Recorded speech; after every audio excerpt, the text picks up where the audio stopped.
The Tattooist of Auschwitz, written by Heather Morris. To the memory of Lale Sokolov, thank you for trusting me to tell your and Gita's story. Prologue. Lale tries not to look up. He reaches out to take the piece of paper being handed to him. He must transfer the numbers onto the girl who holds it. There is already a number there, but it has faded. He pushes the needle into her left arm, making a 3, trying to be gentle. Blood oozes, but the needle hasn't gone deep enough and he has to trace the number again. She doesn't flinch at the pain Lale knows he's inflicting. They've been warned. Say nothing, do nothing. He wipes away the blood and rubs green ink into the wound. Hurry up, Pepin whispers. Lale is taking too long. Tattooing the arms of men is one thing. Defiling the bodies of young girls is horrifying. Glancing up, Lale sees a man in a white coat slowly walking up the row of girls. Every now and then he stops to inspect the face and body of a terrified young woman. Eventually he reaches Lale. While Lale holds the girl's arm as gently as he can, the man takes her face in his hand and turns it roughly this way and that. Lale looks up into the frightened eyes. Her lips move in readiness to speak. Lale squeezes her arm tightly to stop her.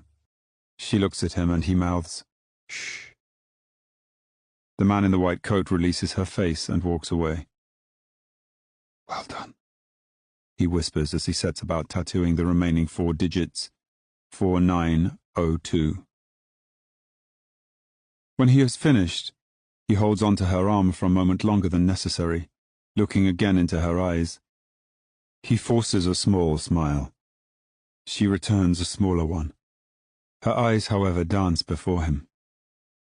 Looking into them, his heart seems simultaneously to stop and begin beating for the first time, pounding, almost threatening to burst out of his chest. He looks down at the ground and it sways beneath him. Another piece of paper is thrust at him. "Hurry up, Lale," Pepin whispers urgently. When he looks up again, she is gone. Chapter 1. April 1942. Lale rattles across the countryside, keeping his head up and himself to himself. The 24-year-old sees no point in getting to know the man beside him, who occasionally nods off against his shoulder. Lale doesn't push him away. He is just one among countless young men stuffed into wagons designed to transport livestock. Having been given no idea where they were headed, Lale dressed in his usual attire, a pressed suit, clean white shirt and tie. Always dressed to impress. He tries to assess the dimensions of his confinement. The wagon is about 2.5 meters wide, but he can't see the end to gauge its length. He attempts to count the number of men on this journey with him. But with so many heads bobbing up and down, he eventually gives up. He doesn't know how many wagons there are. His back and legs ache. His face itches. The stubble reminds him that he hasn't bathed or shaved since he boarded 2 days ago. He's feeling less and less himself. When the men try to engage him in conversation, he responds with words of encouragement, trying to turn their fear into hope. "We stand in shit, but let us not drown in it." Abusive remarks are muttered at him for his appearance and manner, accusations of hailing from an upper class. Now look where it's got you. He tries to shrug the words off and meet the glares with smiles. Who am I trying to kid? I'm as scared as everyone else. A young man locks eyes with Lale and pushes through the scrum of bodies towards him. Some men shove him on his way through. It's only your own space if you make it yours. "How can you be so calm?" the young man says. "They had rifles. The bastards pointed rifles at us and forced us into this cattle train." Lale smiles at him. "Not what I was expecting either." "Where do you think we're going?" "It doesn't matter. Just remember, we are here to keep our family safe at home. But what if... Don't what if. I don't know, you don't know, none of us knows. Let's just do as we're told. Should we try and take them when we stop, since we outnumber them? The young man's pale face is pinched with confused aggression. His balled-up hands box pathetically in front of him. We have fists. They have rifles. Who do you think is going to win that fight? The young man returns to silence. His shoulder is wedged into Lale's chest, and Lale can smell oil and sweat in his hair. His hands drop and hang limply by his side. I'm Aaron, he says. Lale. Others around them tune into their conversation, raising their heads towards the two men before lapsing back into silent reveries, sinking deep into their own thoughts. What they all share is fear, and youth, and their religion. Lale tries to keep his mind off theorizing about what might lie ahead. He's been told he's been taken to work for the Germans, and that is what he's planning to do. He thinks of his family back home, safe.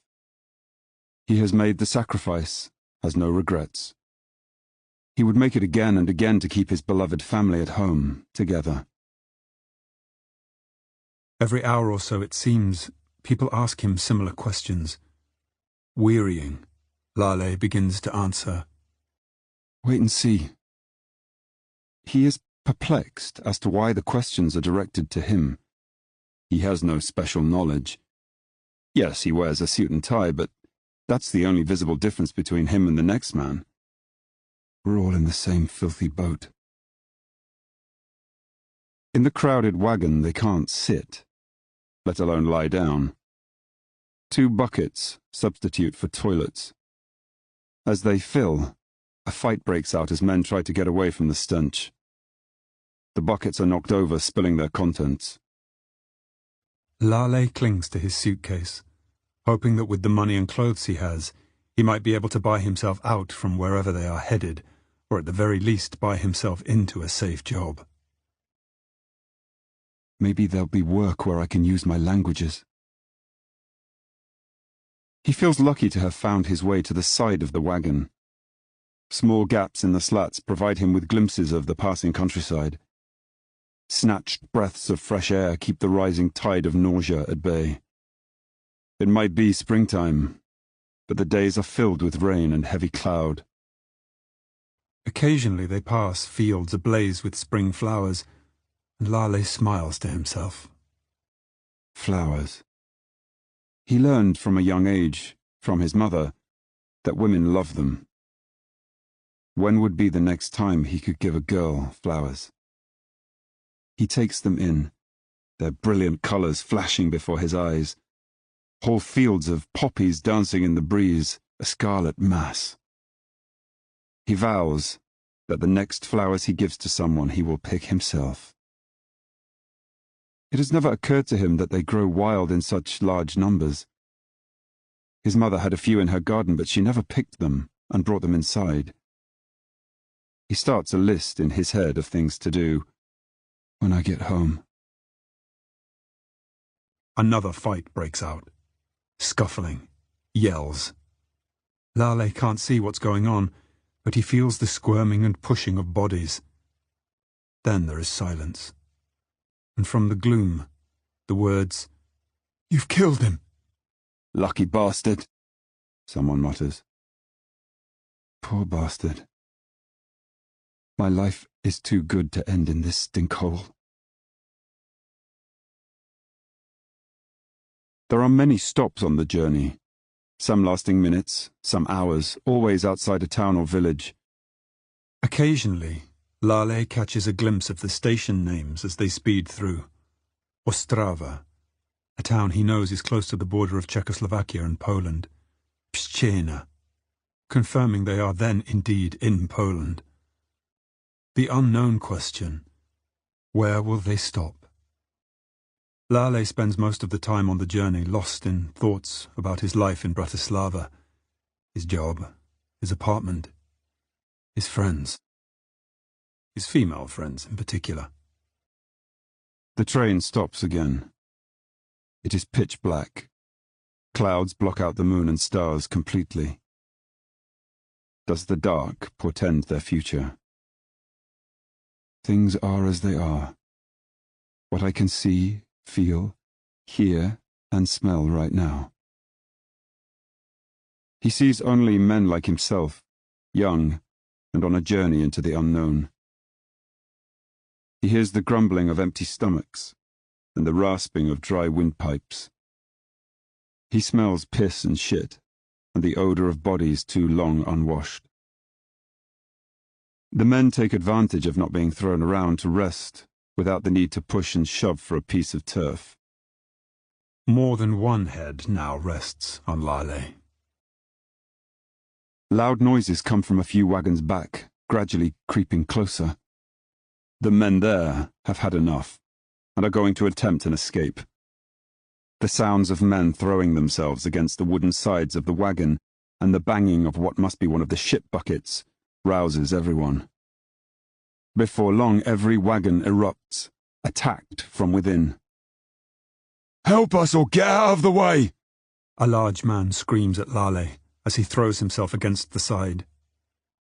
"Don't waste your energy," Lale replies. "If these walls were going to be breached, don't you think a cow would have done it by now?" Several men stop their efforts, turning angrily towards him. They process his comment. The train lurches forward. Maybe those in charge have decided movement will stop the unrest. The wagons settle down. Lale closes his eyes. Lale had returned to his parents' home in Krompachy, Slovakia, following the news that Jews in small towns were being rounded up and transported to work for the Germans. He knew Jews were no longer allowed to work, and that their businesses had been confiscated. For nearly 4 weeks he helped around the house, fixing things with his father and brother, building new beds for his young nephews who had outgrown their cribs. His sister was the only family member earning an income as a seamstress. She had to travel to and from work in secret before dawn and after dark. Her boss was prepared to take the risk for her best employee. One evening, she returned home with a poster her boss had been asked to put in the shop window. It demanded that each Jewish family hand over a child aged 18 or older to work for the German government. The whispers, the rumors about what had been happening in other towns finally came to Krompachy. It seemed that the Slovakian government was acquiescing further to Hitler, giving him whatever he wanted. The poster warned, in bold type, that if any family had such a child and did not surrender them, the whole family would be taken to a concentration camp. Max, Lale's older brother, immediately said he would go. But Lale would not hear of it. Max had a wife and 2 young children. He was needed at home. Lale reported to the local government department in Krompachy, offering himself for transportation. The officials he dealt with had been his friends. They'd gone to school together and knew each other's families. Lale was told to make his way to Prague, report to the appropriate authorities, and await further instructions. After 2 days, the cattle train stops again. This time, there is a great commotion outside. Dogs are barking. Orders are yelled in German. Bolts are released. Wagon doors clang open. "Get down from the train, leave your possessions," shout the soldiers. "Rush! Rush, hurry up! Leave your things on the ground." Being on the far side of the wagon, Lale is one of the last to leave. Approaching the door, he sees the body of the man killed in the skirmish. Briefly closing his eyes, he acknowledges the man's death with a quick prayer. Then he leaves the wagon, but brings with him the stench, covering his clothes, his skin, every fiber of his being. Landing on bended knees, he puts his hands on the gravel and stays crouching for several moments, gasping, exhausted, painfully thirsty. Slowly rising, he looks around at the hundreds of startled men who are trying to comprehend the scene in front of them. Dogs snap and bite at those who are slow to move. Many stumble, the muscles in their legs refusing to work after days without use. Suitcases, bundles of books, meager possessions are snatched from those unwilling to surrender them or who simply don't understand the orders. They are then hit by a rifle or fist. Lale studies the men in uniform. Black and threatening. The twin lightning bolts on the collar of their jackets tell Lale who he's dealing with. The SS. Under different circumstances, he might appreciate the tailoring, the fineness of the cloth, the sharpness of the cut. He places his suitcase on the ground. How will they know this one is mine? With a shiver, he realizes that it's unlikely he will see the case or its contents again. He touches his hand to his heart, to the money hidden in his jacket pocket.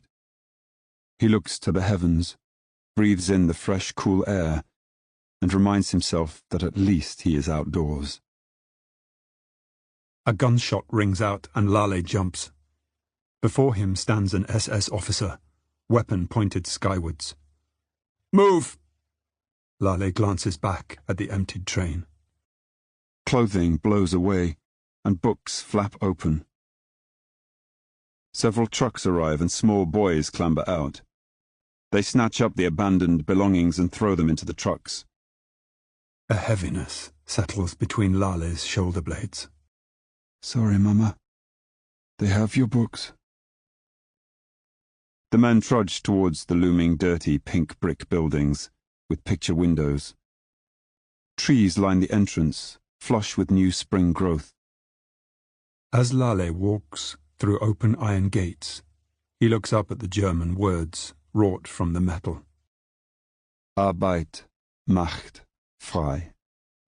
Work will make you free. He doesn't know where he is, or what work he is expected to do, but the idea that it will set him free has the feeling of a sick joke. SS, rifles, dogs, his belongings taken. This he'd been unable to imagine. Where are we? Lale turns to see Aaron at his side. The end of the line, I'd say. Aaron's face falls. Just do as you're told, you'll be fine. Lale knows he doesn't sound terribly convincing. He gives Aaron a quick smile, which is returned. Silently, Lale tells himself to take his own advice. Do as you're told, and always observe. Once inside the compound, the men are corralled into straight lines. At the head of Lale's row is an inmate with a beaten face, sitting at a small table. He wears a jacket and trousers of blue and white vertical stripes with a green triangle on his chest. Behind him stands an SS officer, rifle at the ready. Clouds roll in. Distant thunderclaps. The men wait. A senior officer, accompanied by an escort of soldiers, arrives at the front of the group. He has a square jaw, thin lips, and eyes hooded by bushy black brows. His uniform is plain in comparison to those guarding him. No lightning bolts. His demeanor shows that he is clearly the man in charge. Welcome to Auschwitz. Lale hears the words, through a mouth that barely moves in disbelief. Having been forced from his home and transported like an animal, now surrounded by heavily armed SS, he is now being welcomed. Welcomed. I am Commandant Rudolf Hoss. I am in charge here at Auschwitz. The gates you just walk through say, work will make you free. This is your first lesson, your only lesson. Work hard, do as you are told, and you will go free. Disobey and there will be consequences. You will be processed here and then you will be taken to your new home. Auschwitz II. Birkenau. The commandant scans their faces. He begins to say something else but is interrupted by a large roll of thunder. He looks skyward, mutters a few words under his breath, flicks a dismissive hand at the men, and turns to walk away. The performance is over. His security presence hurries off after him. A clumsy display but still intimidating. The processing begins. Lale watches as the first prisoners are shoved forward to the tables. He's too far away to hear the short exchanges, can only watch as the seated men in pajamas write down details and hand each prisoner a small receipt. Finally, it's Lale's turn. He has to provide his name, address, occupation, and parents' names. The weathered man at the table writes Lale's answers in a neat, looping script and passes him a piece of paper with a number on it. Throughout, the man never raises his head to meet Lale's eyes. Lale looks at the number. 32407. He shuffles along with the flow of men towards another set of tables, where another group of striped prisoners bear the green triangle, and more SS stand by. His desire for water threatens to overwhelm him. Thirsty and exhausted, he is surprised when the piece of paper is yanked from his hand. An SS officer pulls off Lale's jacket, rips his shirt sleeve and pushes his left forearm flat on the table. He stares in disbelief as the numbers 32407 are stabbed into his skin, one after the other by the prisoner. The length of wood with a needle embedded in it moves quickly and painfully. Then the man takes a rag dipped in green ink and rubs it roughly over Lale's wound. The tattooing has taken only seconds, but Lale's shock makes time stand still. He grasps his arm, staring at the number. How can someone do this to another human being? He wonders if, for the rest of his life, be it short or long, he will be defined by this moment, this irregular number, 32407. A prod from the rifle butt breaks Lale's trance. He collects his jacket from the ground and stumbles forward, following the men in front into a large brick building with bench seating along the walls.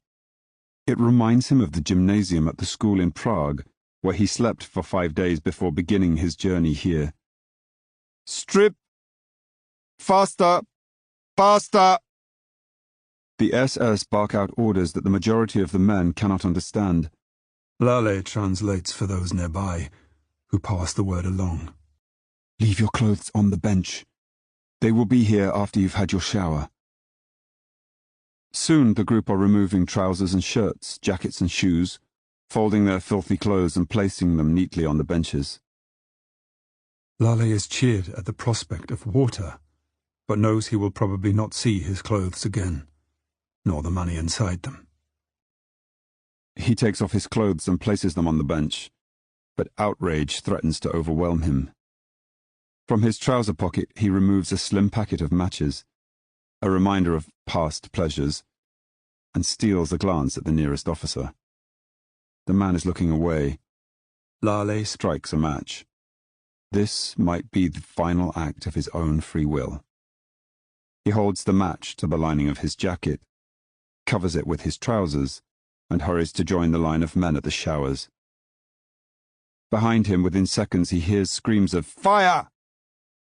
Lale looks back, sees naked men pushing and shoving to get away, as an SS officer attempts to beat out the flames. He hasn't yet reached the showers, but finds himself shivering. What have I done? He's just spent several days telling everyone around him to keep their heads down, do as they're told, don't antagonize anyone, and now he's gone and lit a bloody fire inside a building. He has little doubt what would happen if someone pointed him out as the arsonist. Stupid. Stupid. In the shower block, He settles himself, breathes deeply. Hundreds of shivering men stand shoulder to shoulder as cold water rains down on them. They tilt their heads back and drink it in, desperately, despite its rankness. Many try to lessen their embarrassment by covering their genitals with their hands. Lale washes the sweat, grime and stink from his body and hair. Water hisses through the pipes and hammers the floor.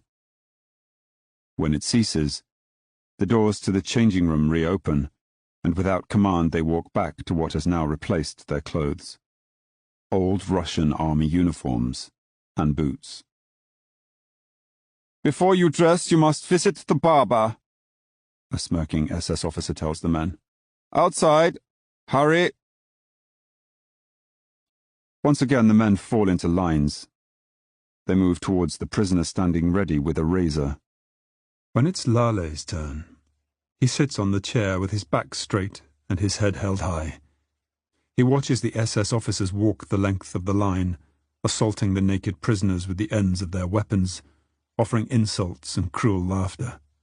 Lale sits straighter and lifts his head higher, as the hair on his head is reduced to stubble, not flinching when the razor nicks his scalp. A shove in the back by an officer indicates that he is done. He follows the line back into the shower room, where he joins the search for clothing and wooden shoes of the right size. What is there is dirty and stained, but he manages to find shoes that more or less fit, and hopes the Russian uniform he grabs will do. Once dressed, he leaves the building as instructed. It's getting dark. He walks through the rain, one of countless men for what seems like a long time. The thickening mud makes it difficult for him to lift his feet, but he trudges on determinedly. Some men struggle or fall to their hands and knees, and are beaten until they get back up. If they do not, they are shot. Lale tries to separate the heavy, sodden uniform from his skin. It rubs and chafes, and the smell of wet wool and dirt brings him back to the cattle train. Lale looks to the heavens, trying to swallow as much rain as he can. The sweet taste is the best thing he's had in days. The only thing he's had in days. His thirst compounding his weakness, blurring his vision. He gulps it down. Cupping his hands, he slurps wildly. In the distance he sees spotlights surrounding a vast area. His semi-delirious state makes them seem like beacons, sparkling, dancing in the rain, showing him the way home. Calling, "Come to me. I will provide shelter, warmth and nourishment. Keep walking." But as he walks through gates, these ones bearing no message, offering no deal, no promise of freedom in exchange for toil, Lale realizes the sparkling mirage has gone. He's in another prison. Beyond this yard, disappearing into the darkness, is a further compound. The tops of the fences are lined with razor wire. Up in the lookouts, Lale sees SS pointing rifles in his direction. Lightning hits a fence nearby. They are electrified. The thunder is not loud enough to drown out the sound of a shot. Another man fallen. "We made it." Lale turns to see Aaron pushing his way towards him. Drenched, bedraggled, but alive. "Yeah, looks like we're home. You look a sight. You haven't seen yourself. Consider me a mirror." "No thanks." "What happens now?" says Aaron, sounding like a child. Going with the steady flow of men, they each show their tattooed arm to an SS officer standing outside a building, who records the number on a clipboard. After a forceful shove in the back, Lale and Aaron find themselves in Block 7. A large hut with triple bunks down one wall. Dozens of men are forced into the building. They scramble and shove each other out of the way to lay claim to a space. If they are lucky or aggressive enough, they might share with only one or two others. Luck isn't on Lale's side. he and Aaron climb up onto a top-level bunk, already occupied by 2 other prisoners. Having had no food for days, there isn't much fight left in them. As best he can, Lale curls up onto the straw-filled sack that passes for a mattress. He pushes his hands against his stomach in an attempt to quell the cramps invading his guts. Several men call out to their guards, "We need food." The reply comes back, "You'll get something in the morning." "We'll all be dead from starvation by morning," says someone at the back of the block. "And at peace," a hollow voice adds. "These mattresses have got hay in them," someone else says. "Maybe we should continue to act like cattle and eat that." Snatches of quiet laughter. No response from the officer. And then, from deep in the dormitory, a hesitant "Moo." Laughter. Quiet, but real. The officer, present but invisible, doesn't interrupt, and eventually the men fall asleep, stomachs rumbling.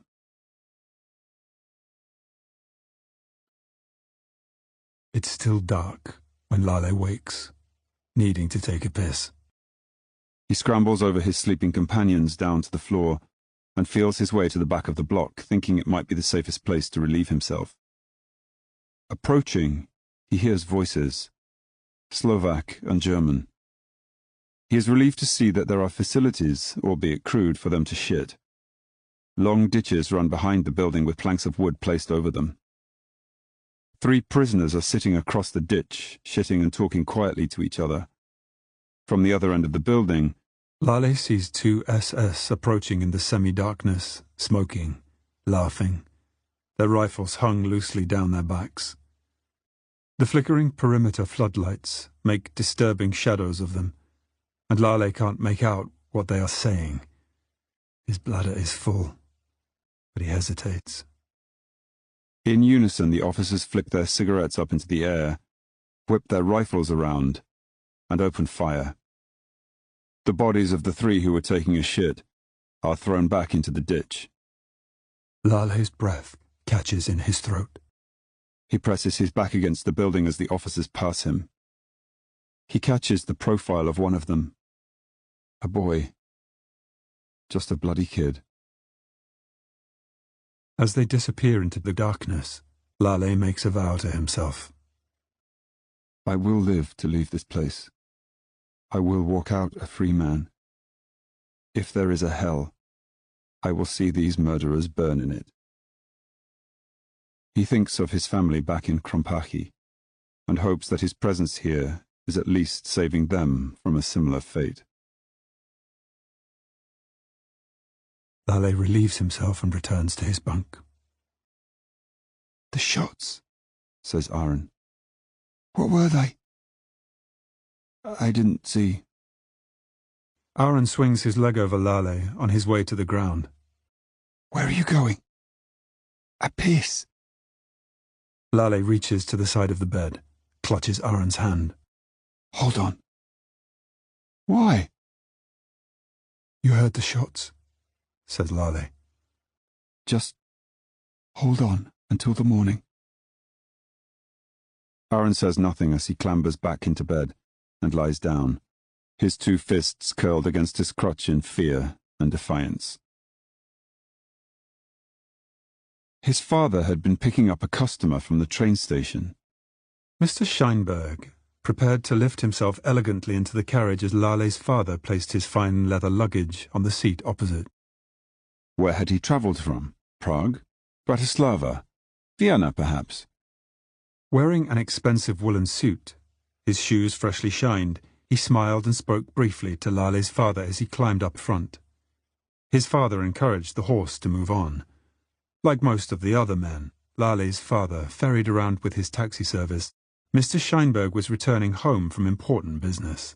Lale wanted to be like him, rather than like his father. Mr. Scheinberg did not have his wife with him that day. Lale loved to glimpse Mrs. Scheinberg and the other women who travelled in his father's carriages, their small hands encased in white gloves, their elegant pearl earrings matching their necklaces. He loved the beautiful women in fine clothing and jewels who sometimes accompanied the important men. The only advantage of helping his father came from opening the carriage door for them, taking their hand as he assisted them down, inhaling their scent, dreaming of the lives they led. Chapter 2. Outside! Everyone outside! Whistles blow and dogs bark. Sunlight from a clear morning streams through the door into Block 7. The men disentangle themselves from each other, climb down from their bunks and shuffle outside. They stand around just outside the building. No one is prepared to move too far away. They wait. And wait. Those who were shouting and blowing whistles have disappeared. The men shuffle their feet back and forth, whisper to the person nearest them. Looking over at other blocks, they see the same scene being played out. What now? Wait. Eventually, an SS officer and a prisoner approach Block 7, which falls silent. No introductions are made. The prisoner calls out numbers from a clipboard. The SS officer stands alongside, tapping his foot impatiently, slapping his thigh with his swagger stick. It takes a moment for the prisoners to realize that the numbers relate to the tattoos they each bear on their left arm. When the roll call is over, 2 numbers have received no response. You! The roll caller points to a man on the end of the row. Go back inside and see if anyone's still there. The man looks at him with questioning eyes. He hasn't understood a word. The man beside him whispers the instruction, and he hurries inside. A few moments later he returns, holds up his right hand and extends his index and middle finger. 2 dead. The SS officer steps forward. He speaks in German. The prisoners have learned already to keep their mouths shut and stand obediently waiting, hoping some among them will be able to translate. Lale gets it all. You will have 2 meals a day, 1 in the morning and 1 in the evening. If you survive until evening. He pauses, a grim smile on his face. After your morning meal, you will work until we tell you to stop. You will continue with the construction of this camp. We have many more people to transport here. His smile becomes a proud grin. Follow the instructions of your capo and those in charge of the building program, and you will see the sun go down. There is a sound of clanging metal, and the prisoners turn to see a group of men approaching, carrying 2 cauldrons and armfuls of small metal tins. Breakfast. A few prisoners start to head towards the smaller group, as though to offer assistance. If anyone moves, they will be shot, barks the SS officer, raising his rifle. There will be no second chances. The officer leaves, and the prisoner who conducted the roll call addresses the group. You heard him, says the man, in Polish accented German. I am your capo, your boss. You will form 2 lines to get your food. Anyone complaining will suffer consequences. The men jockey into line, and several start whispering among themselves, asking if anyone has understood what the German said. Lale tells those nearest to him and asks them to pass it along. He will translate as much as he can. As he reaches the front of the line, he gratefully accepts a small tin cup, its contents slopping over the rough hands that thrust it at him. He steps aside and examines his meal. It is brown, contains nothing solid, and has a smell he cannot identify. It is neither tea, coffee, nor soup. He fears he will bring the foul liquid back up if he drinks it slowly, so he closes his eyes, pinches his nostrils with his fingers, and gulps it down. Others are not so successful. Aaron, standing nearby, raises his cup in a mock toast. I've got a piece of potato. What about you? Best meal I've had in ages. Are you always so upbeat? Ask me again at the end of the day, Lale says with a wink. Returning his empty cup to the prisoner who handed it to him, Lale thanks him with a quick nod and half a smile. The capo shouts, When you lazy bastards have finished your dining, get back into line, you have work to do. Lale passes on the instruction. You'll follow me, the capo shouts. and you'll follow the instructions of the foreman. Any slacking off, I'll know about it. Lale and the others find themselves in front of a partially erected building, a replica of their own block. Other prisoners are already there, carpenters and bricklayers all quietly labouring in the established rhythm of people used to working together. You! Yes, you, get up on the roof, you can work up there. The command is directed at Lale. Looking around, he spies a ladder going up to the roof. 2 prisoners squat there waiting to receive the tiles which are being shuttled up to them. The 2 men move aside as Lale clambers up. The roof consists only of wooden beams for supporting the tiles. Be careful, one of the workmen warns him. Move further up the roof line and watch us. It's not difficult, you'll soon get the hang of it. The man is Russian. My name's Lale. Introductions later, okay? The 2 men exchange a look. You understand me? Yes, Lale replies in Russian. The men smile. Lale watches as they receive the heavy clay tiles from the pair of hands poking over the lip of the roof, crawl to where the last tiles were laid and carefully overlap them before moving back to the ladder for the next one. The Russian had been correct. It's not difficult work, and it isn't long before Lale joins them in accepting and laying the tiles. On the warm spring day, only the hunger pains and cramps prevent him from matching the more experienced workers. A few hours pass before they are permitted to take a break. Lale heads for the ladder, but the Russian stops him. It's safer to stay up here and rest. You can't be seen well this high up. Lale follows the men, who clearly know the best place to sit and stretch out. The corner where stronger timber was used to reinforce the roof. How long have you been here? Lale asks as soon as they settle down. About 2 months, I think. Hard to tell after a while. Where did you come from? I mean, how did you end up here?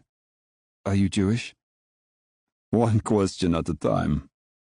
The Russian chuckles, and the younger, larger worker rolls his eyes at the ignorance of the newcomer, yet to learn his place in the camp. We are not Jewish. We are Russian soldiers. We got separated from our unit and the fucking Germans caught us and put us to work. What about you? A Jew? Yes. I'm part of a large group brought in yesterday from Slovakia. All Jews. The Russians exchange a glance. The older man turns away, closing his eyes, raising his face to the sun, leaving it to his companion to continue the conversation.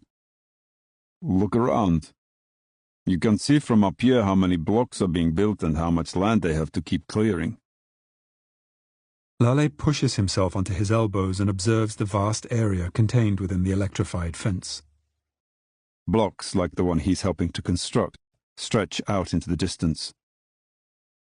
He experiences a jolt of horror at what this place might become.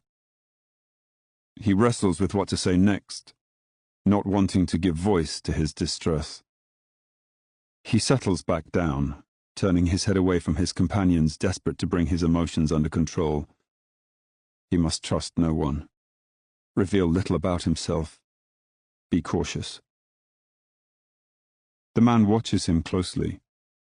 He says, I've heard the SS boasting that this is going to be the biggest concentration camp of all. Is that right? Says Lale, forcing his voice above a whisper. Well, if we're going to build it together, you might as well tell me your name. Andor, he says. And this big oaf with me is Boris. He doesn't say much. Talking can get you killed here, Boris mutters as he stretches his hand out to Lale. What else can you tell me about the people here? Says Lale, And who the hell are these capos? You tell him, says Boris, yawning. Well, there are other Russian soldiers like us, but not many, and then there are all the different triangles. Like the green triangle my capo wears? Lale says. Andor laughs. Oh, the Greens are the worst. They're criminals. Killers, rapists, that kind of men. They make good guards because they're terrible people. He continues. Others are here because of their anti-German political views. They wear a red triangle. You'll see a few, not many, with a black triangle. They are lazy bastards and they don't last long. And finally, there is you and your friends. We wear the yellow star. Yes, you wear the star. Your crime is to be Jewish. Why don't you have a color? Asks Lale. Andor shrugs. We're just the enemy. Boris snorts. They insult us by sharing our uniforms with the rest of you. They can't do much worse than that. A whistle blows and the three men get back to work. That night, the men in Block 7 gather in small groups to talk, share what they've learned, and question. Several move to the far end of the hut where they offer prayers to their god. These mingle into something unintelligible. Are they praying for guidance, vengeance, acceptance? It seems to Lale that, without a rabbi to guide them, each man prays for what is most important to him. And he decides this is as it should be. He moves between the groups of men, listening, but taking no part.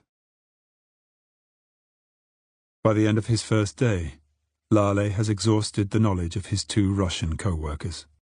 For the rest of the week, he heeds his own advice, keeps his head down, does what he is asked, never argues.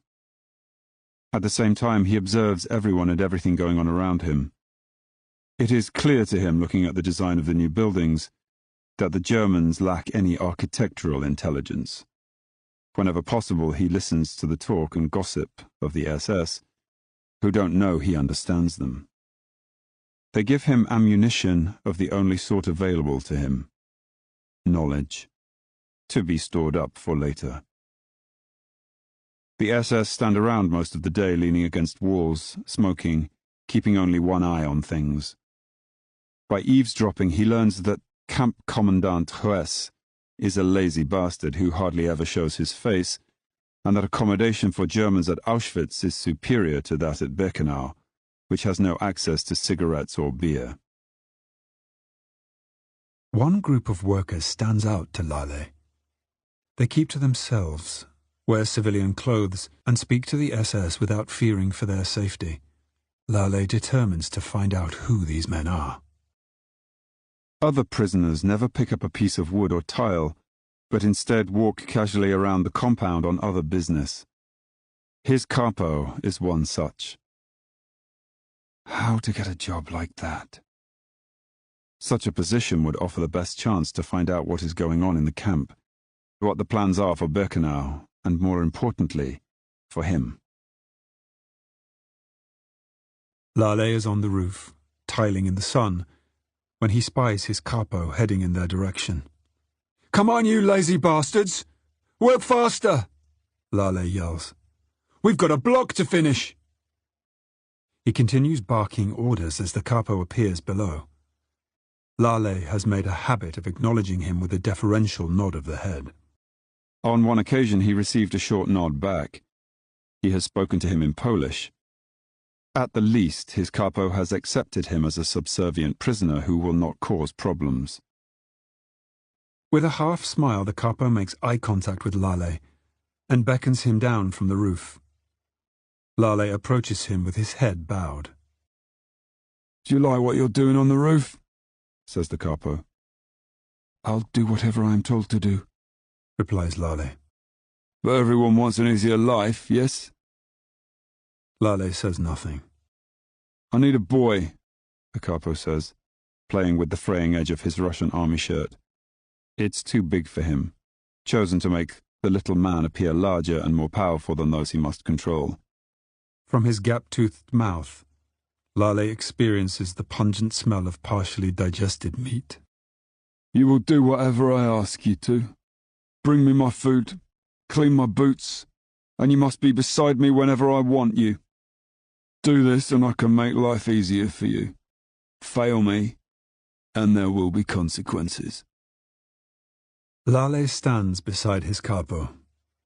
As his answer to the job offer, he wonders if by moving from builder to dog's body, he is making a deal with the devil.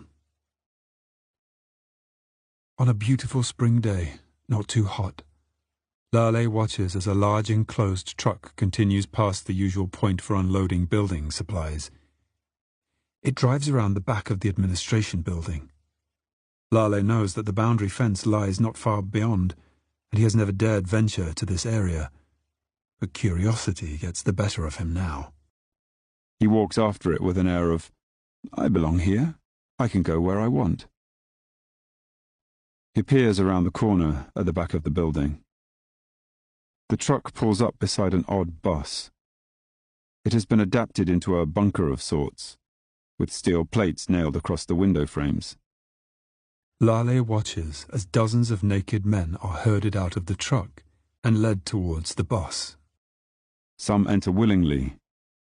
Those who resist are hit by a rifle butt. Fellow prisoners drag the semi-conscious objectors to their fate.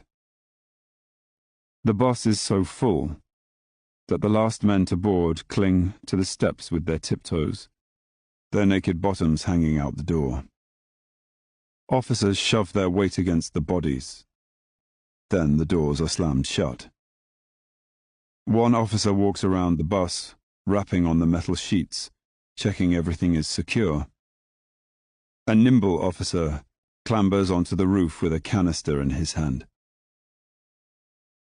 Unable to move, Lale watches as he opens a small hatch on the roof of the bus and upends the canister.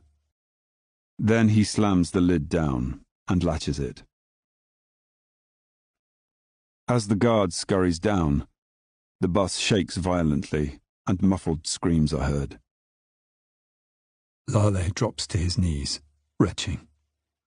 He remains there, sick in the dirt, as the screams fade.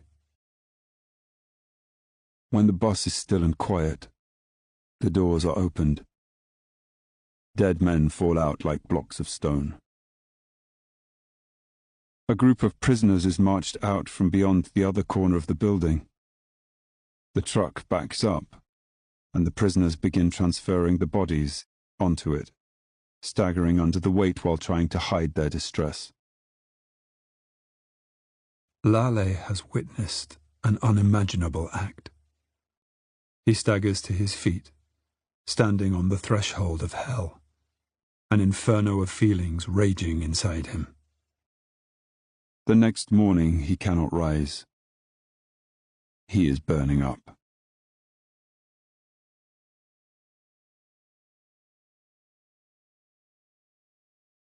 It takes 7 days for Lale to regain consciousness. Someone is pouring water gently into his mouth. He registers a cool, damp rag on his forehead. There, boy, says a voice. Take it easy. Lale opens his eyes to see a stranger, an older man, peering gently into his face. He pushes himself up onto his elbows and the stranger supports him to sit. He looks around, confused. What day is it? Where is he?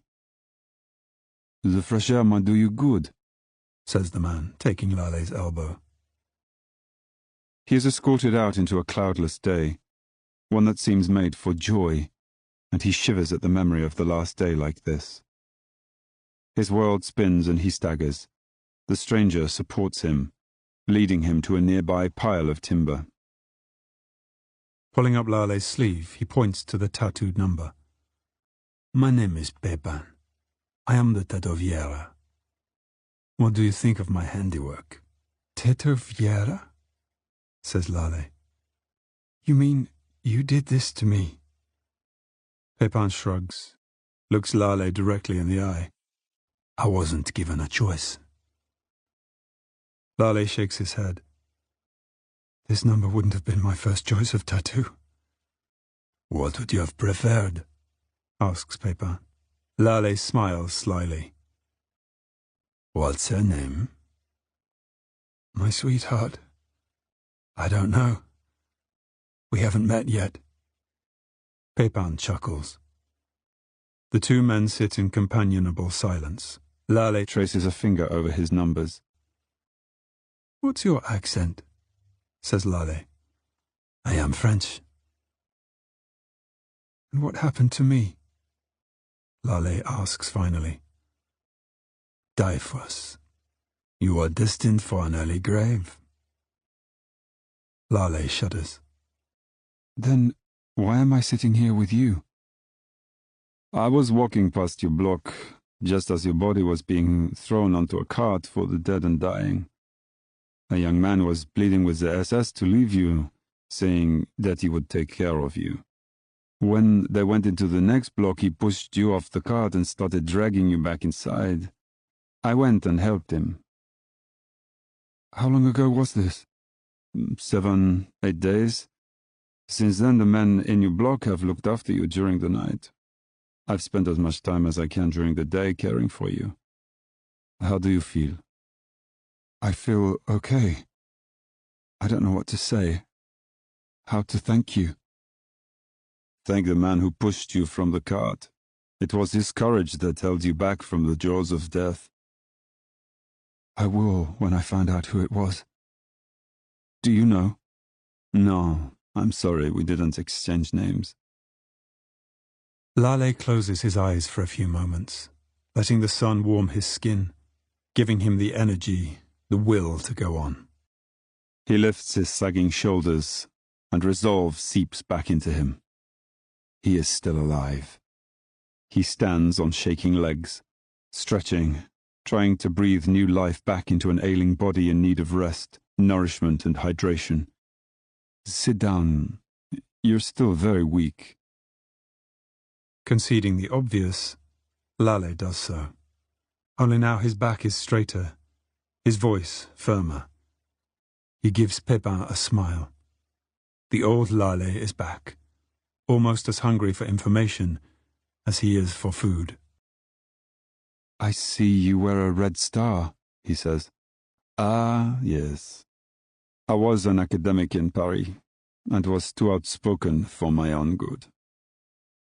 What did you teach? Economics. And being a teacher of economics got you here? How? Well, Lale, a man who lectures on taxation and interest rates can't help but get involved in the politics of his country. Politics will help you understand the world until you don't understand it anymore, and then it will get you thrown into a prison camp. Politics and religion both. And will you go back to that life when you leave here? An optimist. I don't know what my future holds. Or yours. No crystal ball, then? No, indeed. Through the noise of construction, dogs barking, and guards shouting, Pepin leans forward and asks, Are you as strong in character as you are physically? Lale returns Pepin's gaze. I'm a survivor. Your strength can be a weakness, given the circumstances we find ourselves in. Charm and an easy smile will get you in trouble.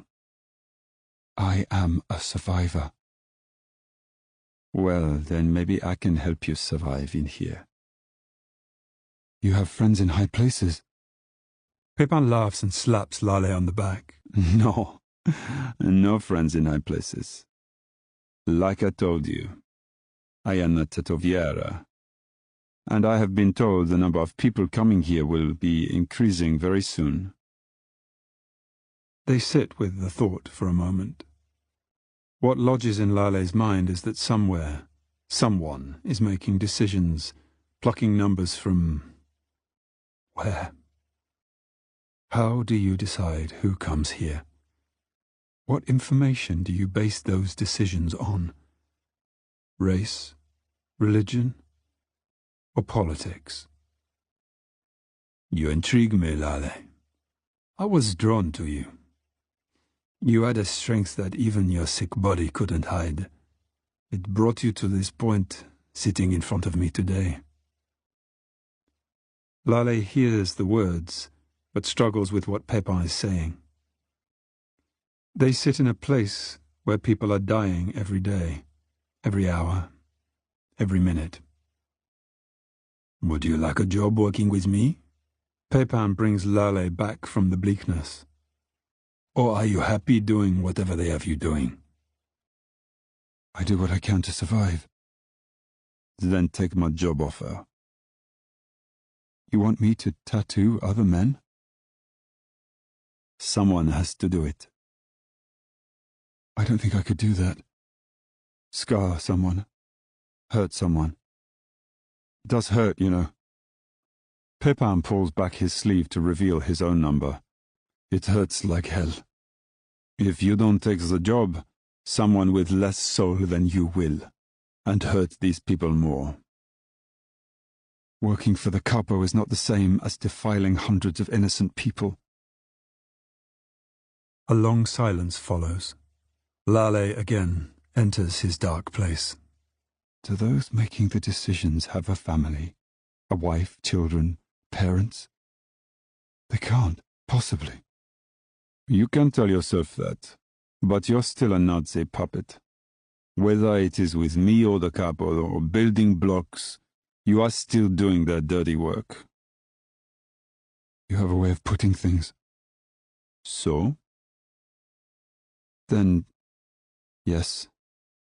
If you can arrange it, I will work for you. Not for me. With me. But you must work quickly and efficiently and not make trouble with the SS. Okay. Pepin stands, goes to walk away. Lale grabs at his shirt sleeve. Pepin, why have you chosen me?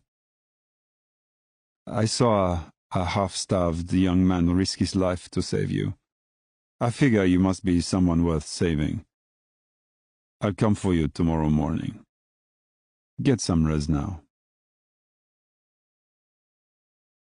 That night, as his blockmates return, Lale notices that Aaron is missing.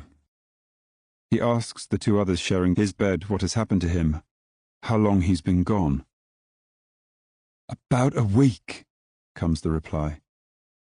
Lale's stomach drops. The capo couldn't find you, the man says.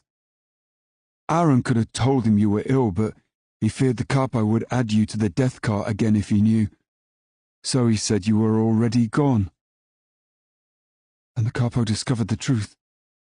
No, yawns the man, exhausted from work.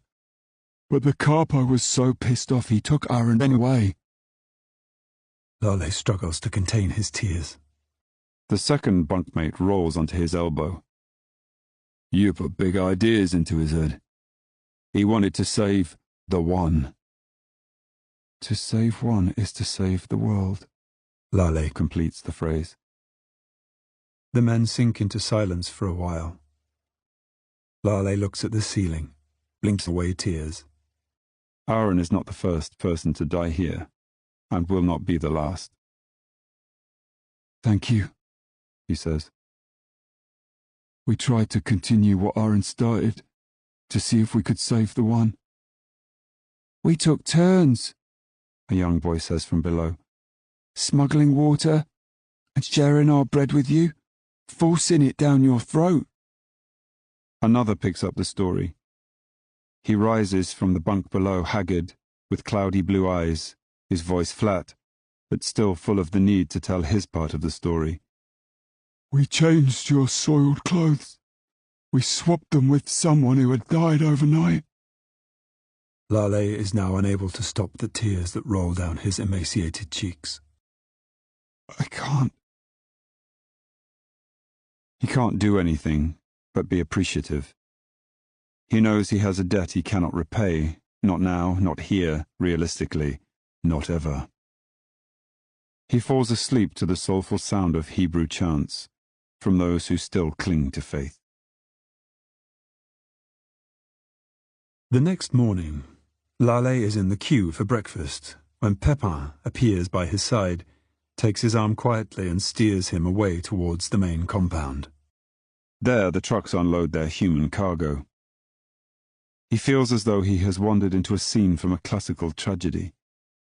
Some of the actors are the same, most are new, their lines unwritten, their role not yet determined.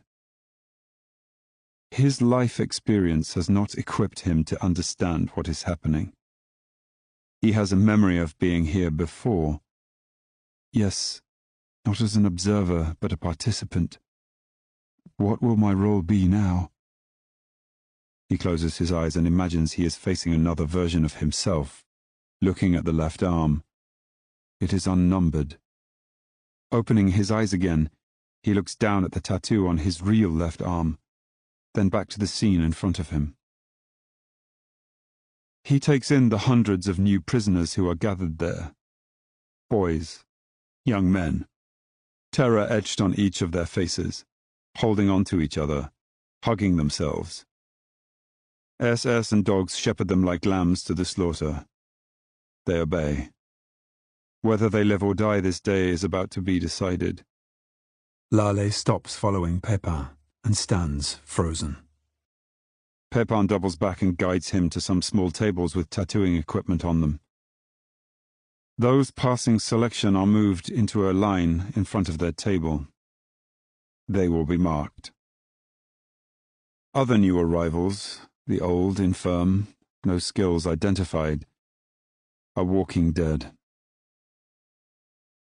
A shot rings out. Men flinch. Someone falls. Laleh looks in the direction of the shot, only for Pepin to grab his face and twist his head away. A group of SS, mostly young, walk towards Pepin and Laleh, guarding an older SS officer. Mid to late 40s, straight-backed in his immaculate uniform, his cap sitting precisely on his head. A perfect mannequin, thinks Laleh. The SS stop in front of them.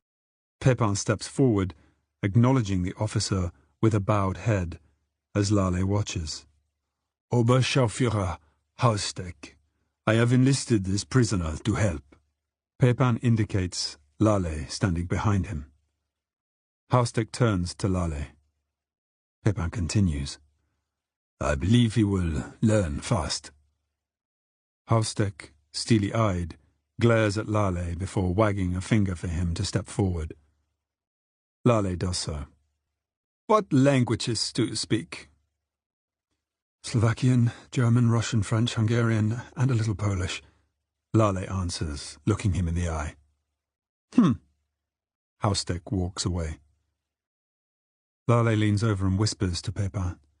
A man of few words. I take it I got the job. Pepin turns on Laleh, fire in his eyes and his voice, though he speaks quietly. Do not underestimate him. Lose your bravado or you will lose your life. Next time you talk to him, do not raise your eyes above the level of his boots.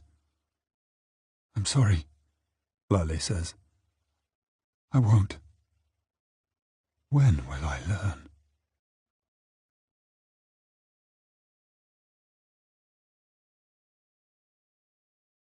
Chapter 3, June 1942. Laleh is slowly waking, holding on to a dream that has put a smile on his face. Stay, let me stay here just a moment longer, please. While Laleh likes meeting all kinds of people, he particularly likes meeting women. He thinks them all beautiful, regardless of their age, their appearance, how they are dressed. The highlight of his daily routine is walking through the women's department where he works. That's when he flirts with the young and not-so-young women who work behind the counter. Laleh hears the main doors to the department store open. He looks up, and a woman hurries inside. Behind her, 2 Slovakian soldiers stand in the doorway and don't follow her in. He hurries over to her with a reassuring smile. You're okay, he says. You're safe here with me. She accepts his hand and he leads her towards a counter full of extravagant bottles of perfume.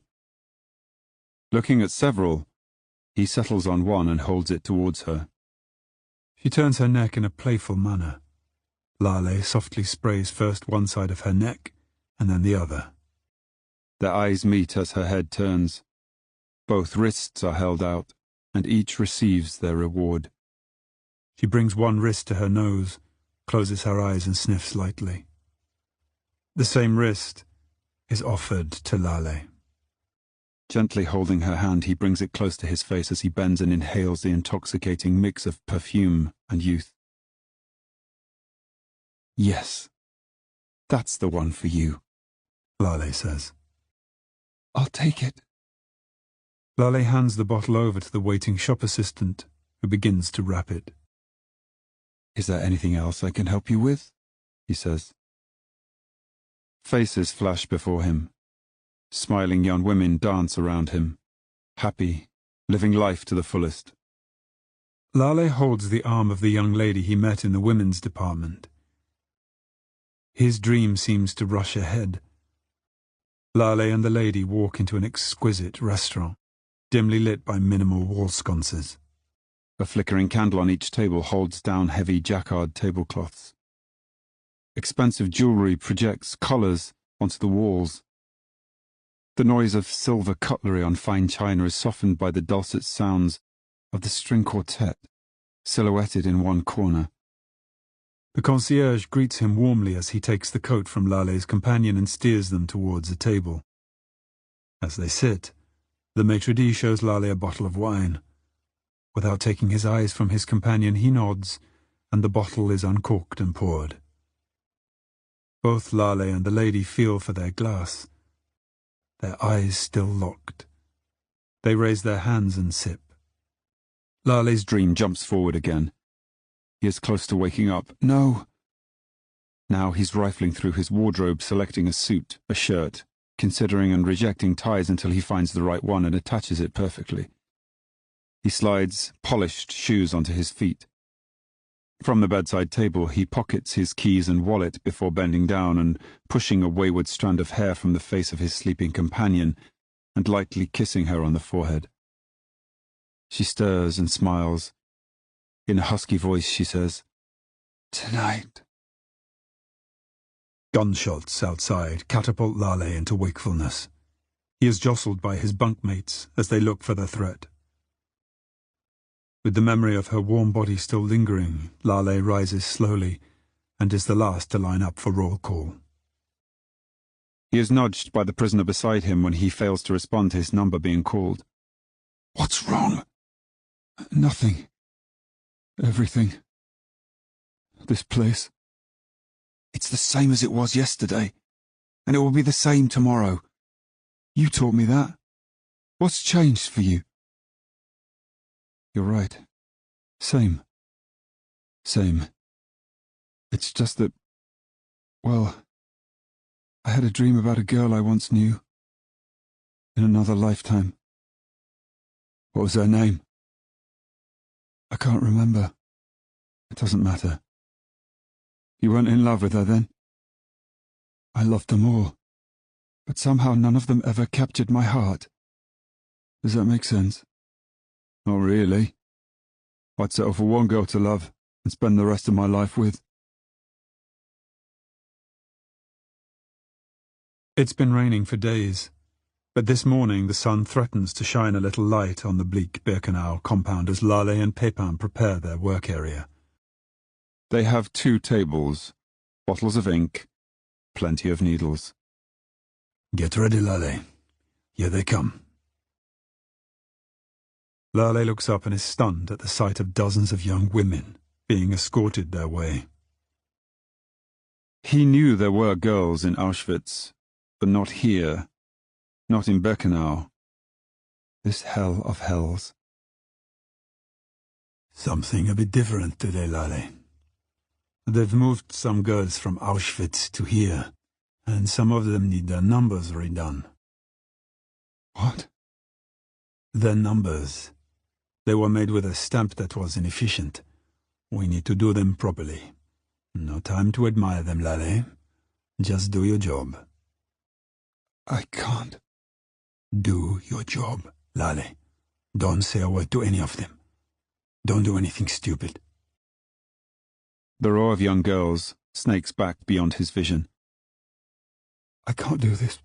Please, Peppa, we can't do this. Yes, you can, Lale. You must. If you don't, someone else will, and my saving you will have been for nothing. Just do the job, Lale. Pepin holds Lale's stare. Dread settles deep in Lale's bones.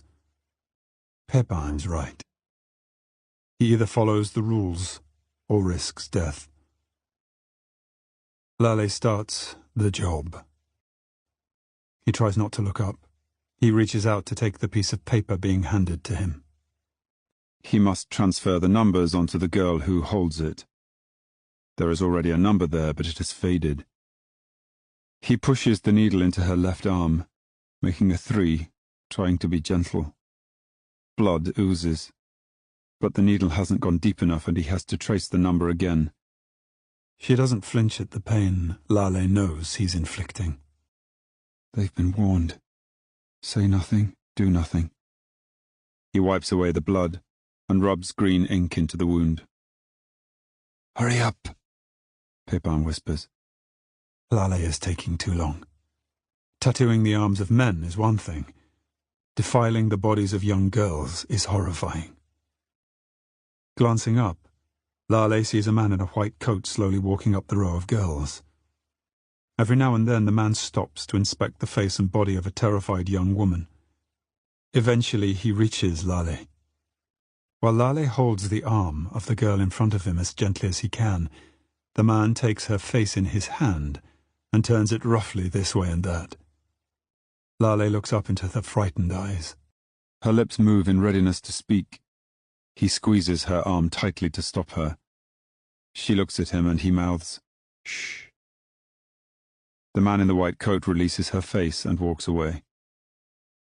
Well done, he whispers as he sets about tattooing the remaining 4 digits, 4902.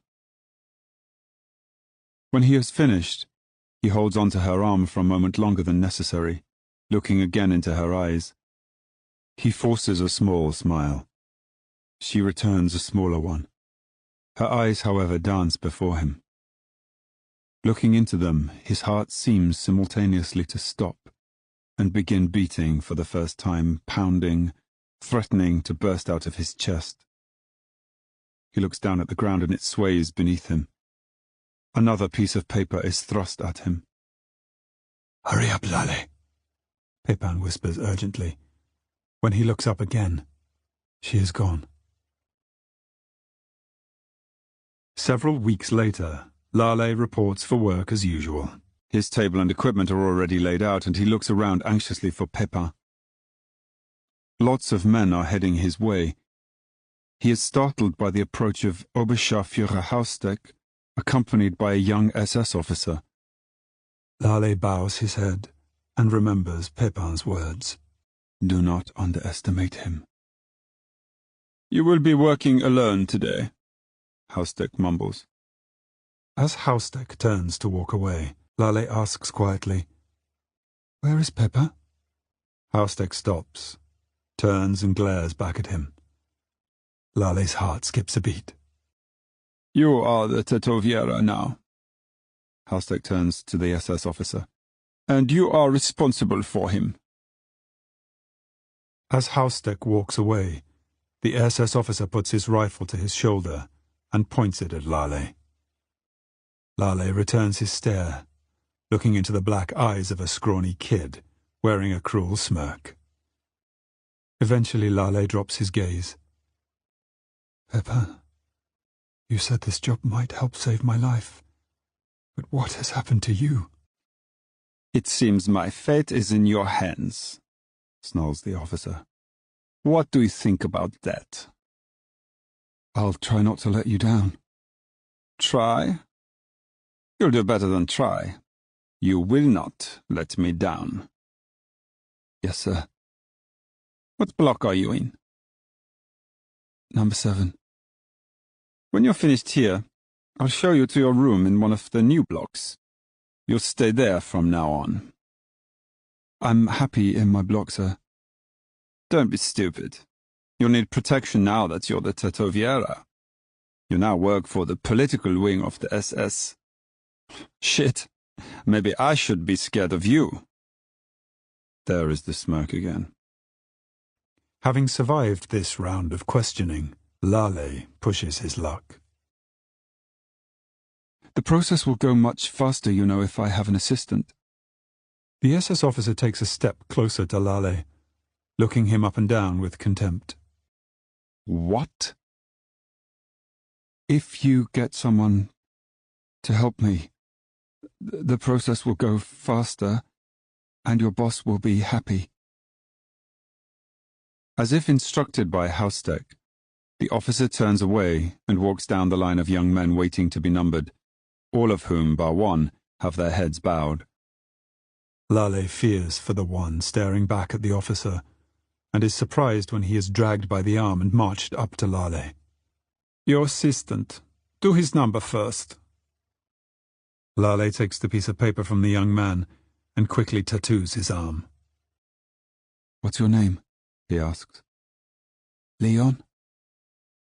Leon, I am Lale, the Tätowierer, he says, his voice firm like Pepin's. Now, stand beside me and watch what I'm doing. Starting tomorrow, you will work for me as my assistant. It might just save your life. The sun has set by the time the last prisoner has been tattooed and shoved towards his new home. Lale's guard, whose name, he found out, is Baretsky, didn't wander more than a few meters from him. He approaches Lale and his new assistant. Take him to your block, then come back here.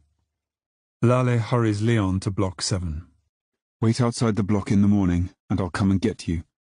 If your capo wants to know why you aren't going with the others to build, tell him you now work for the Tätowierer.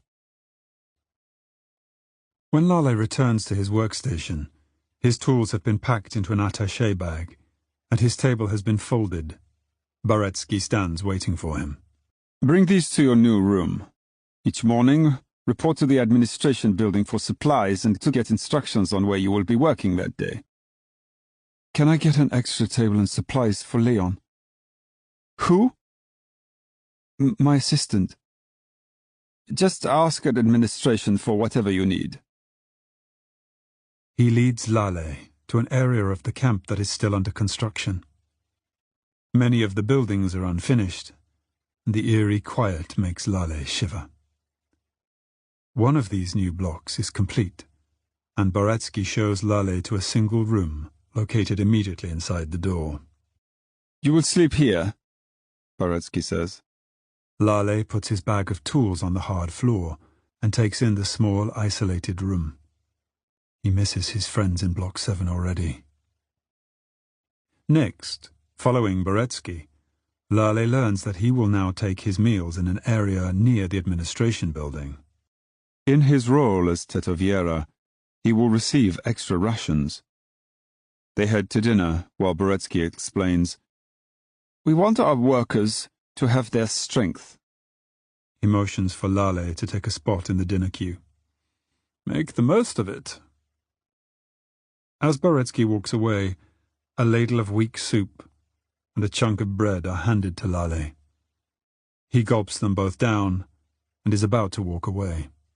You may have more if you wish, says a plaintive voice. Lale takes a second helping of bread, looking at the prisoners around him who eat in silence, sharing no pleasantries, only surreptitious glances. The feelings of mistrust and fear are obvious.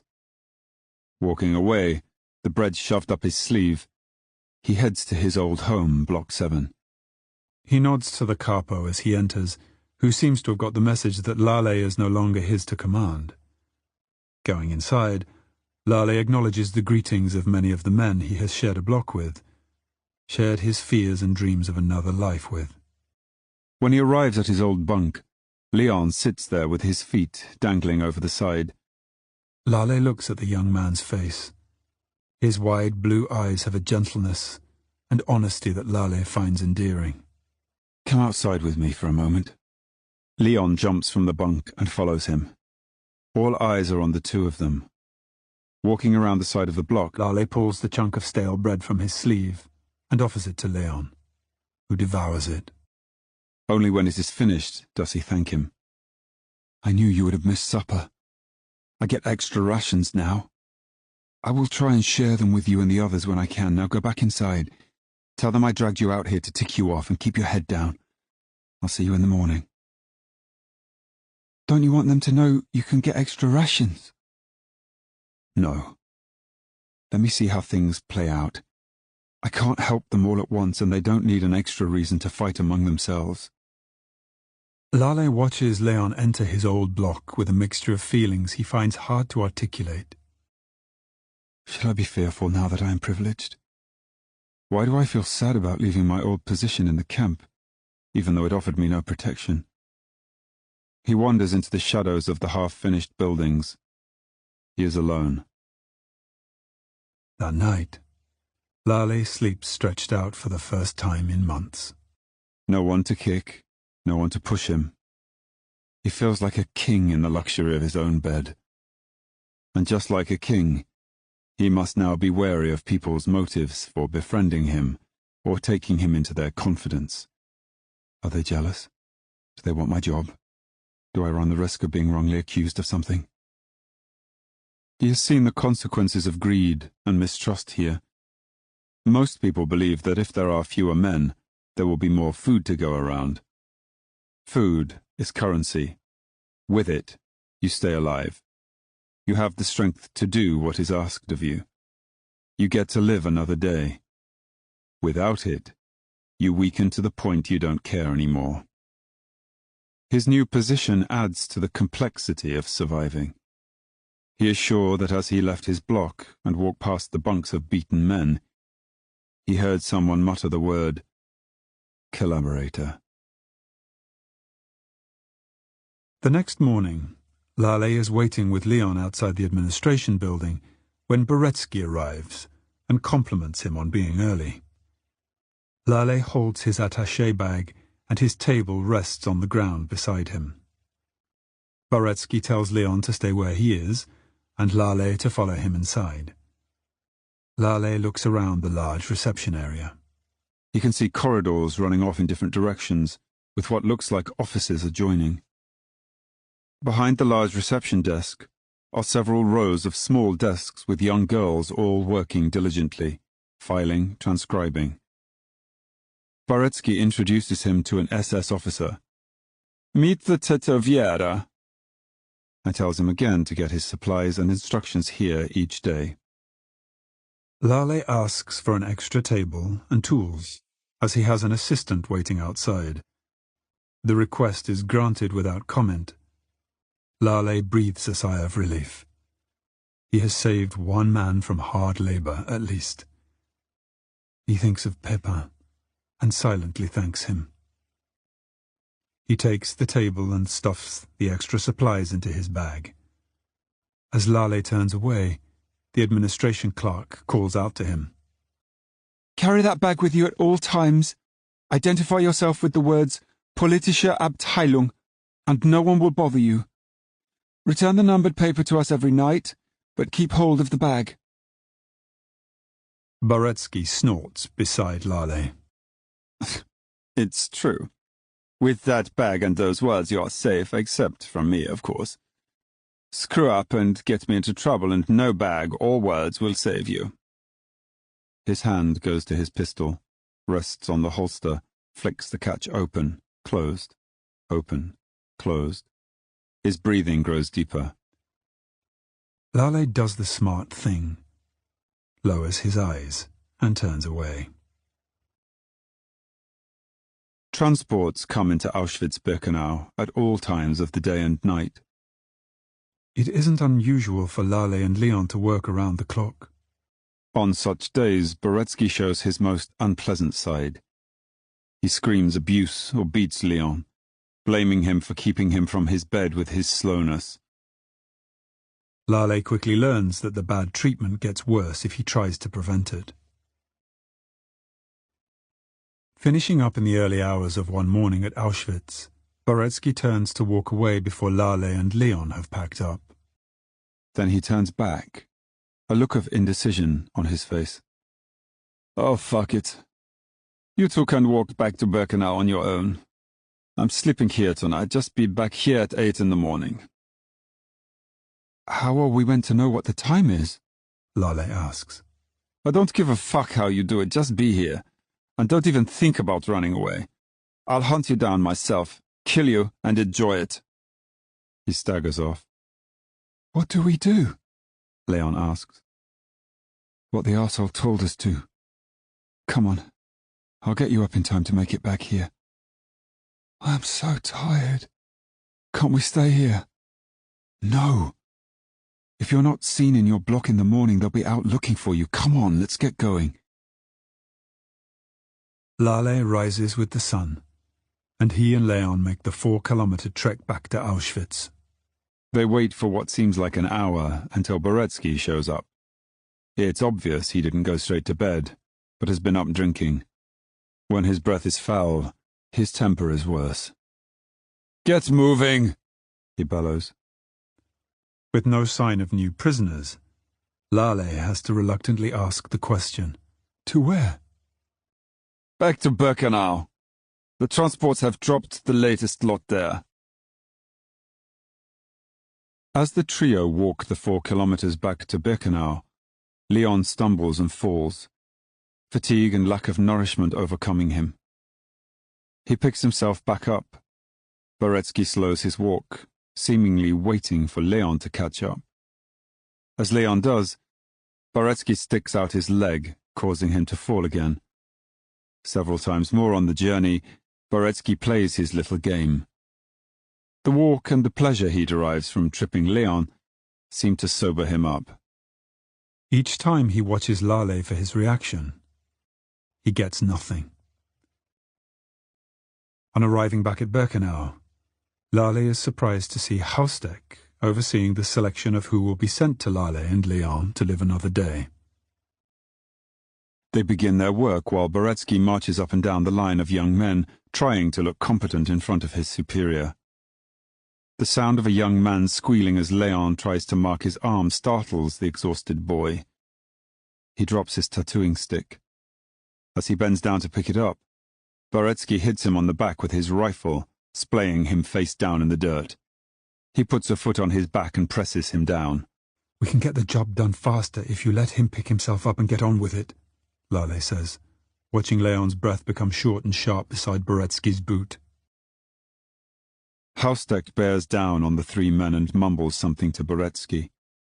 When Haustek disappears, Boretsky, with a sour smile, pushes his foot down hard on Leon's body before releasing it. I'm just a humble servant of the SS.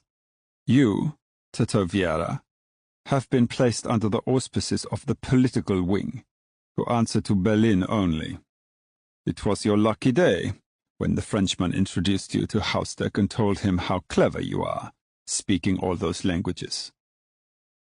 There is no correct answer to this question, so Lale busies himself with his work. A muddied Leon rises, coughing. So, Tattooist, Boretsky says, his sick smile returning. How about we be friends? An advantage of being Tattooist is that Lale knows the date. It is written on the paperwork he is given each morning, and which he returns each evening. It is not just the paperwork which tells him that.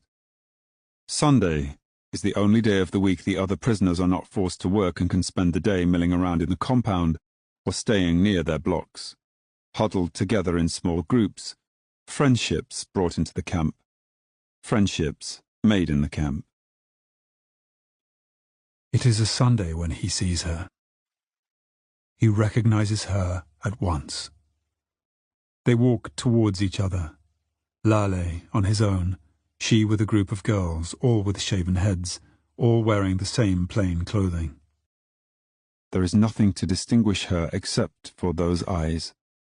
Black. No. Brown. the darkest brown he's ever seen. For the second time, they peer into each other's souls. Lale's heart skips a beat. The gaze lingers. Tetaviera? Boretsky places a hand on Lale's shoulder, breaking the spell. The prisoners move away, not wanting to be near an SS officer or the prisoner to whom he is talking. The group of girls scatters, leaving her looking at Lale, looking at her. Boretsky's eyes move from one to the other as they stand in a perfect triangle, each waiting for the other to shift. Boretsky has a knowing smile. Bravely, one of her friends advances and pulls her back into the group. Very nice, Boretsky says as he and Lale walk away. Lale ignores him and fights to control the hatred he feels. Would you like to meet her? Again, Lale refuses to respond. Write to her. Tell her you like her. How stupid does he think I am? I'll get you paper and a pencil and bring her your letter. What do you say? Do you know her name? 34902. Lale walks on. He knows the penalty for any prisoner caught with pen or paper is death. Where are we going? Lale changes the subject. To Auschwitz. Herr Doctor needs more patience. A chill runs through Lale. He remembers the man in the white coat, his hairy hands on that beautiful girl's face. Lale has never felt so uneasy about a doctor as he did on that day. But it's Sunday. Boretsky laughs. Oh, you think just because the others don't work on Sunday, you should get it off too? Would you like to discuss this with Herr Doctor? Boretsky's laughter grows shrill, sending more shivers down Lale's spine. Please do that for me, Tetaviera. Tell Herr Doctor it is your day off. I would so enjoy it. Lale knows when to shut up. He strides off, putting some distance between himself and Boretsky. Chapter 4. As they walk to Auschwitz, Boretsky seems in a jovial mood and peppers Lale with questions. How old are you? What did you do before you were brought here? For the most part, Lale answers with a question and discovers Boretsky likes talking about himself. He learns he is only a year younger than Lale, but that is where the similarities end. He talks about women like a teenager. Lale decides he can make this difference work for him, and begins telling Boretsky of his winning ways with girls. How it's all about respecting them and what they care about. Have you ever given a girl flowers? Asks Lale. No. Why would I do that? Because they like a man who gives them flowers. Better still if you pick them yourself. Well, I'm not going to do that. I'd get laughed at. By who? My friends. You mean other men? Well, yeah.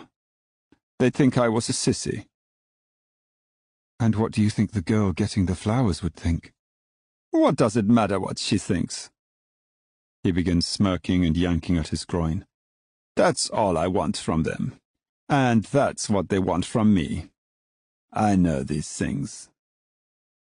Lale walks ahead. Boretsky catches up. What? Did I say something wrong? Do you really want me to answer that? Yeah. Lale rounds on him. Do you have a sister? Yeah, says Boretsky. 2. Is how you treat a girl the way you want other men to treat your sisters? Anyone does that to my kid's sister and I'll kill them. Boretsky pulls his pistol from its holster and fires several shots into the air. I'll kill them. Lale jumps back, The gunshots reverberate around them. Boretsky is panting, his face red and his eyes dark. Lale raises his hands. Got it. Just something to think about. I don't want to talk about this anymore. Lale finds out that Boretsky isn't German, but was born in Romania, in a small town near the border of Slovakia, only a few hundred kilometers from Lale's hometown of Krompachy. He ran away from home to Berlin, joined the Hitler Youth and then the SS. He hates his father, who used to beat him, and his brothers and sisters viciously. He is still worried about his sisters, one younger, one older, who live at home. Later that night, as they walk back to Birkenau, Lale says quietly, "I'll take your offer of pen and pencil if you don't mind. Her number is 34902. After dinner, Lale slips quietly over to Block 7. The capo glares at him, but says nothing. Lale shares his extra evening rations, only a few crusts of bread with his friends from the block. The men talk and exchange news. As usual, the religious among them invite Lale to partake in evening prayer. He politely declines, and his refusal is politely accepted. This is the standard routine. Alone in his single room, Lale wakes to the sight of Boretsky standing over him. He didn't knock before entering, he never has. But there is something different about this visit. She's in block 29. He hands Lale a pencil and some paper. Here, write to her, and I will make sure she gets it. Do you know her name? Boretsky's look gives Lale his answer. What do you think? I'll come back in an hour and take it to her. Make it 2. Lale agonizes over the first words he will write to prisoner 34902. How to even begin? How to address her? Eventually he decides to keep it simple. Hello, my name is Lale. When Boretsky returns, he hands him the page with only a few sentences on it. He has told her he's from Krompachy in Slovakia, his age, and the makeup of his family, who he trusts are safe. He asks her to be near the administration building next Sunday morning. He explains that he will try to be there too, and that if he isn't, it will be because of his work, which isn't regulated like everyone else's. Boretsky takes the letter and reads it in front of Lale. Is this all you have to say? Anything more, I'll say in person. Boretsky sits down on Lale's bed and leans in to boast about what he would say, what he would like to do if he was in Lale's situation, that is, not knowing if he will still be alive at the end of the week. Lale thanks him for the input, but says he prefers to take his chances. Fine. I'll deliver this so-called letter to her, and give her pen and paper to reply. I'll tell her I will come for her reply tomorrow morning. Give her all night to think on whether or not she likes you. He smirks at Lale as he leaves the room. What have I done? He has placed prisoner 34902 in danger. He is protected. She is not. And still he needs to take the risk. The next day, Lale and Leon work well into the evening. Boretsky patrols not far from them at all times, often exercising his authority with the lines of men, using his rifle as a baton when he doesn't like the look of someone. His insidious smirk is never off his face. He takes clear delight in swaggering up and down the rows of men. It's only when Lale and Leon are packing up that he takes a piece of paper from his jacket pocket and hands it to Lale. Oh, Teta Viera, he says. She doesn't say much. I think you should choose yourself another girlfriend. As Lale reaches out to take the note, Boretsky playfully pulls it away. Okay, if that's the way you want to play it. He turns and walks away. Boretsky chases after him and gives him the note. A curt nod of the head is the only thanks Lale is prepared to give him. Putting the note in his bag, he walks towards his evening meal, watching Leon head back to his block, knowing he will probably have missed his own. There is a small amount of food left by the time Lale arrives. After eating, he shoves several pieces of bread up his sleeve, cursing the fact that his Russian uniform has now been replaced by a pajama-like outfit with no pockets. On entering Block 7, he receives the usual quiet chorus of greeting. He explains that he only has enough extra food for Leon and maybe 2 others, promising he will try to get more tomorrow. He cuts short his stay and hurries back to his room. He needs to read the words buried among his tools. He drops onto his bed and holds the note to his chest, picturing prisoner 34902, writing the words he is so eager to read. Finally, he opens it. Dear Lale, it begins. Like him, the woman has written only a few careful lines. She is also from Slovakia. She has been in Auschwitz longer than Lale, since March. She works in one of the Canada warehouses, where prisoners sort through the confiscated belongings of fellow victims. She will be in the compound on Sunday, and will look for him. Lale rereads the note, and turns the paper over several times. Grabbing a pencil from his bag, he scribbles in bold on the back of her letter, "Your name! What is your name?" The next morning, Boretsky escorts Lale to Auschwitz alone. The new transport is a small one, giving Leon a day's rest. Boretsky begins to tease Lale about the note and how he must have lost his touch with the ladies.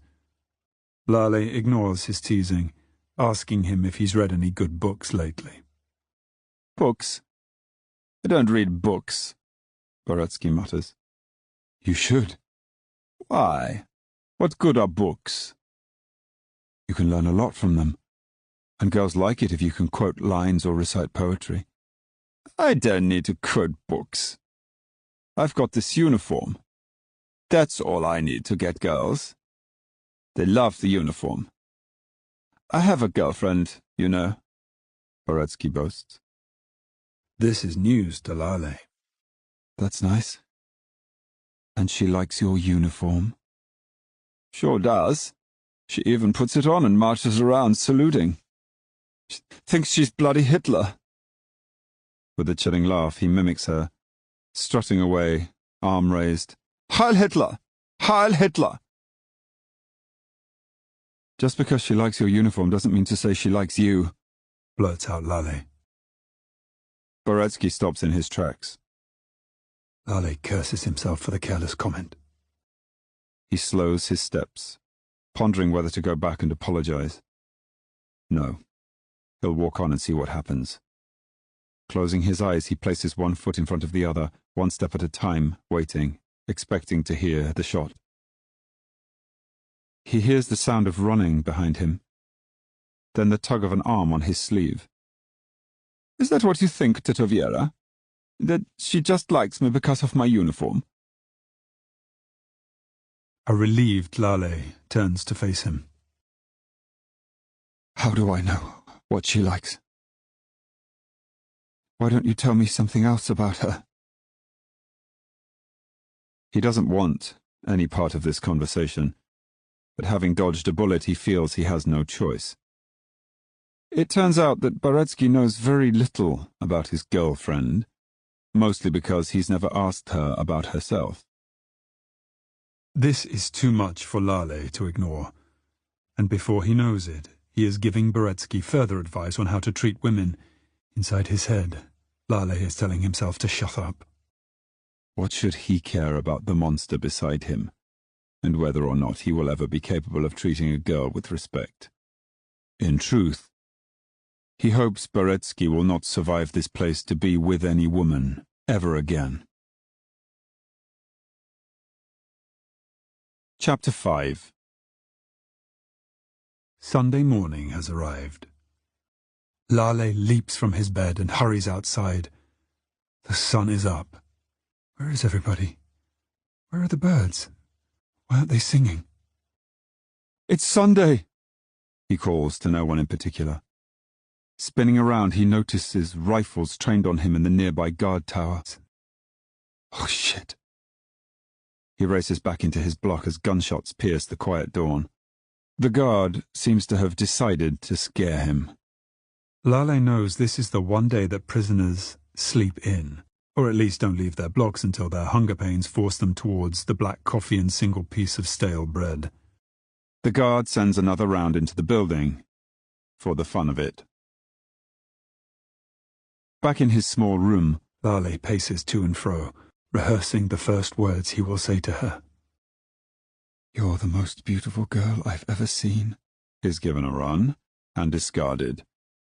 He feels pretty sure that with her bald head and clothes once worn by someone much bigger, she doesn't feel beautiful.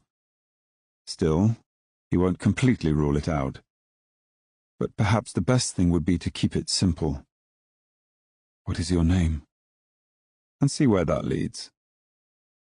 Lale forces himself to stay inside until he begins to hear the sounds, so familiar to him now, of the camp waking up. First, the siren pierces the prisoner's sleep. Then hungover SS, short on sleep and temper, bark instructions. The breakfast urns clang as they are moved to each block. The prisoners carrying them groan as they get weaker by the day, and the urns get heavier by the minute. He wanders over to his breakfast station and joins the other men who qualify for extra rations. There is the usual nodding of heads, raising of eyes, occasional brief smiles. No words are exchanged. He eats half of his bread, stuffing the remainder up his sleeve, creating a cuff to keep it from falling out. If he can, he will offer it to her. If not, it will be Leon's. He watches as those not working mingle with friends from other blocks and disperse in small groups to sit and enjoy the summer sun while it lasts. Autumn is just around the corner. He starts towards the compound to begin his search, and then realizes that his bag is missing. My lifeline. He never leaves his room without it, yet this morning he has. Where is my head? He runs back to his block and reappears, face set, bag in hand. A man on a mission. For what seems like a long time, Lale walks among his fellow prisoners, chatting to those he knows from Block 7. All the while his eyes search the groups of girls.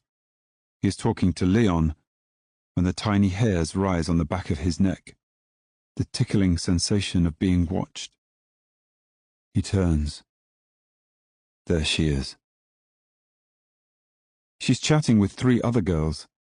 Noticing that he has seen her, she stops. Lale walks towards the girls, and her friends step back, putting a little distance between them and the stranger. They have heard about Lale. She is left standing alone. He comes close to the girl, drawn again to her eyes. Her friends giggle quietly in the background. She smiles, a small tentative smile. Lale is almost rendered speechless, but he summons the courage. He hands her the bread and letter. In it, unable to stop himself, he has told her how he can't stop thinking about her.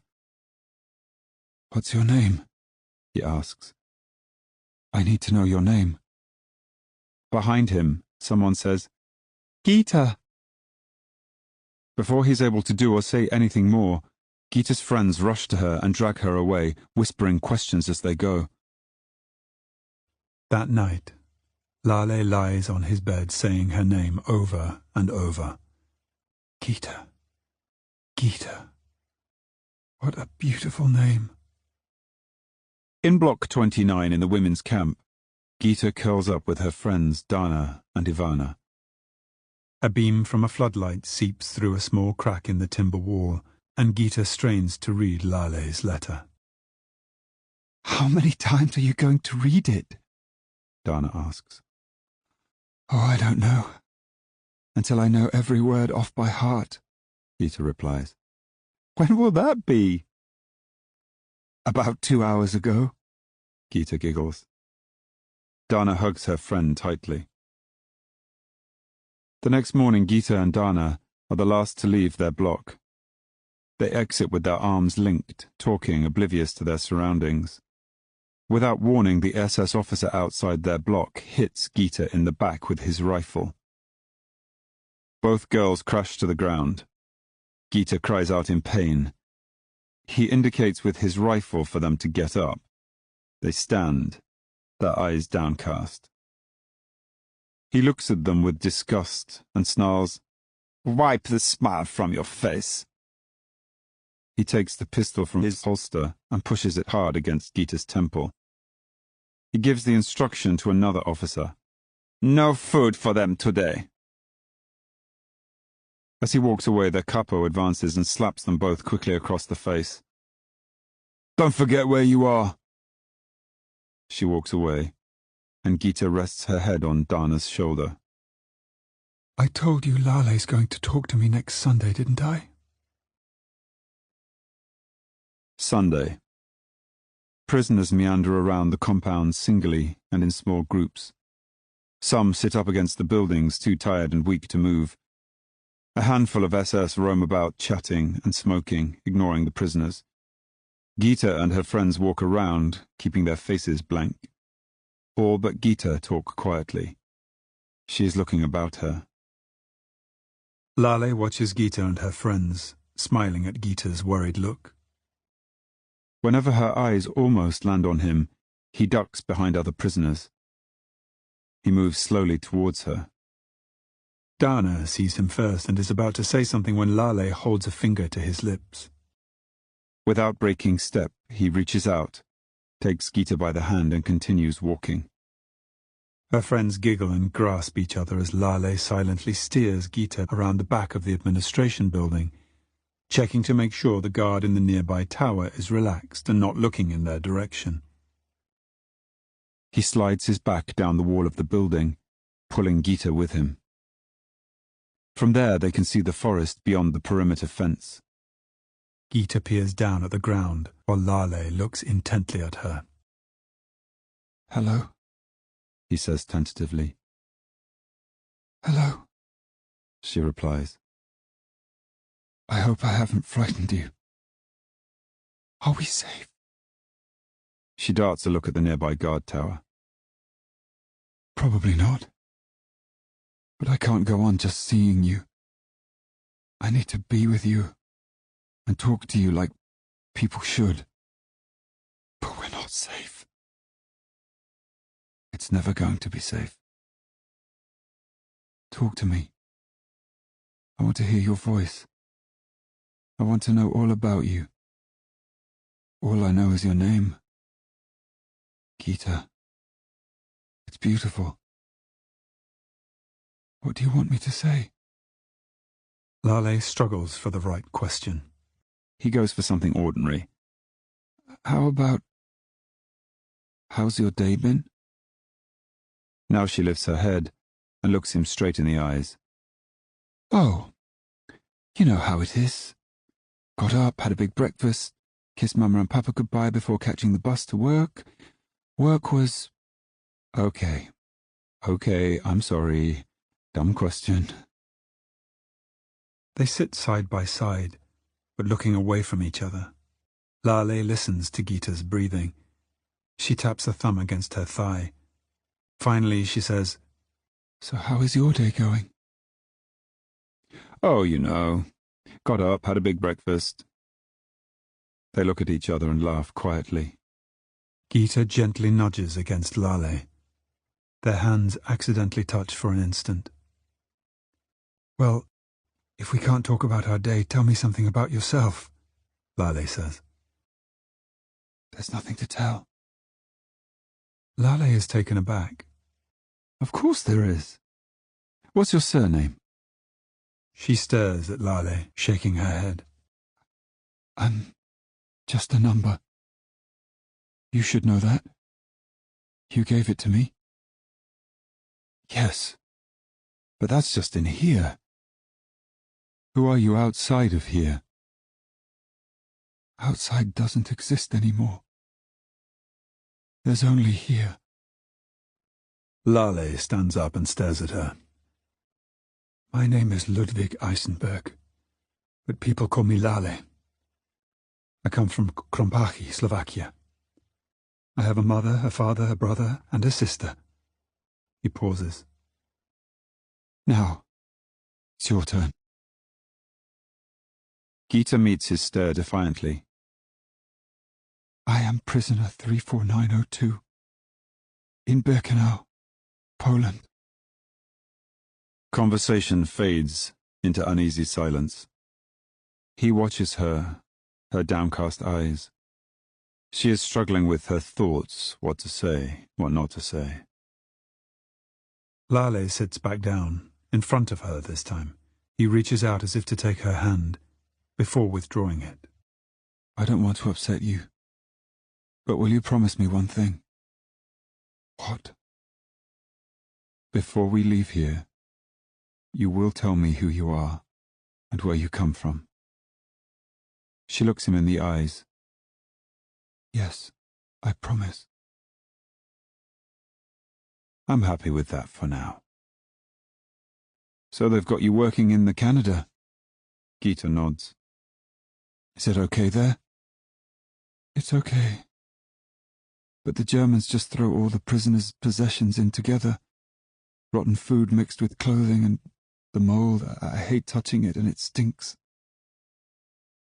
I'm glad you're not outside. I've spoken to some men who know girls from their village who also work in the Canada. They tell me they often find jewels and money. I've heard that. I just seem to find mouldy bread. You will be careful, won't you? Don't do anything silly. And always keep your eye on the SS. I've learned that lesson well, trust me. A siren sounds. You'd better get back to your block, says Lale. Next time I'll bring some food for you. You have food? I can get extra. I'll get it to you. And I'll see you next Sunday. Lale stands and holds his hand out to Gita. She takes it. He pulls her to her feet, holds her hand a moment longer than he should. He can't take his eyes off her. We should go. She breaks eye contact, but maintains her spell over him, with a smile that makes his knees go weak.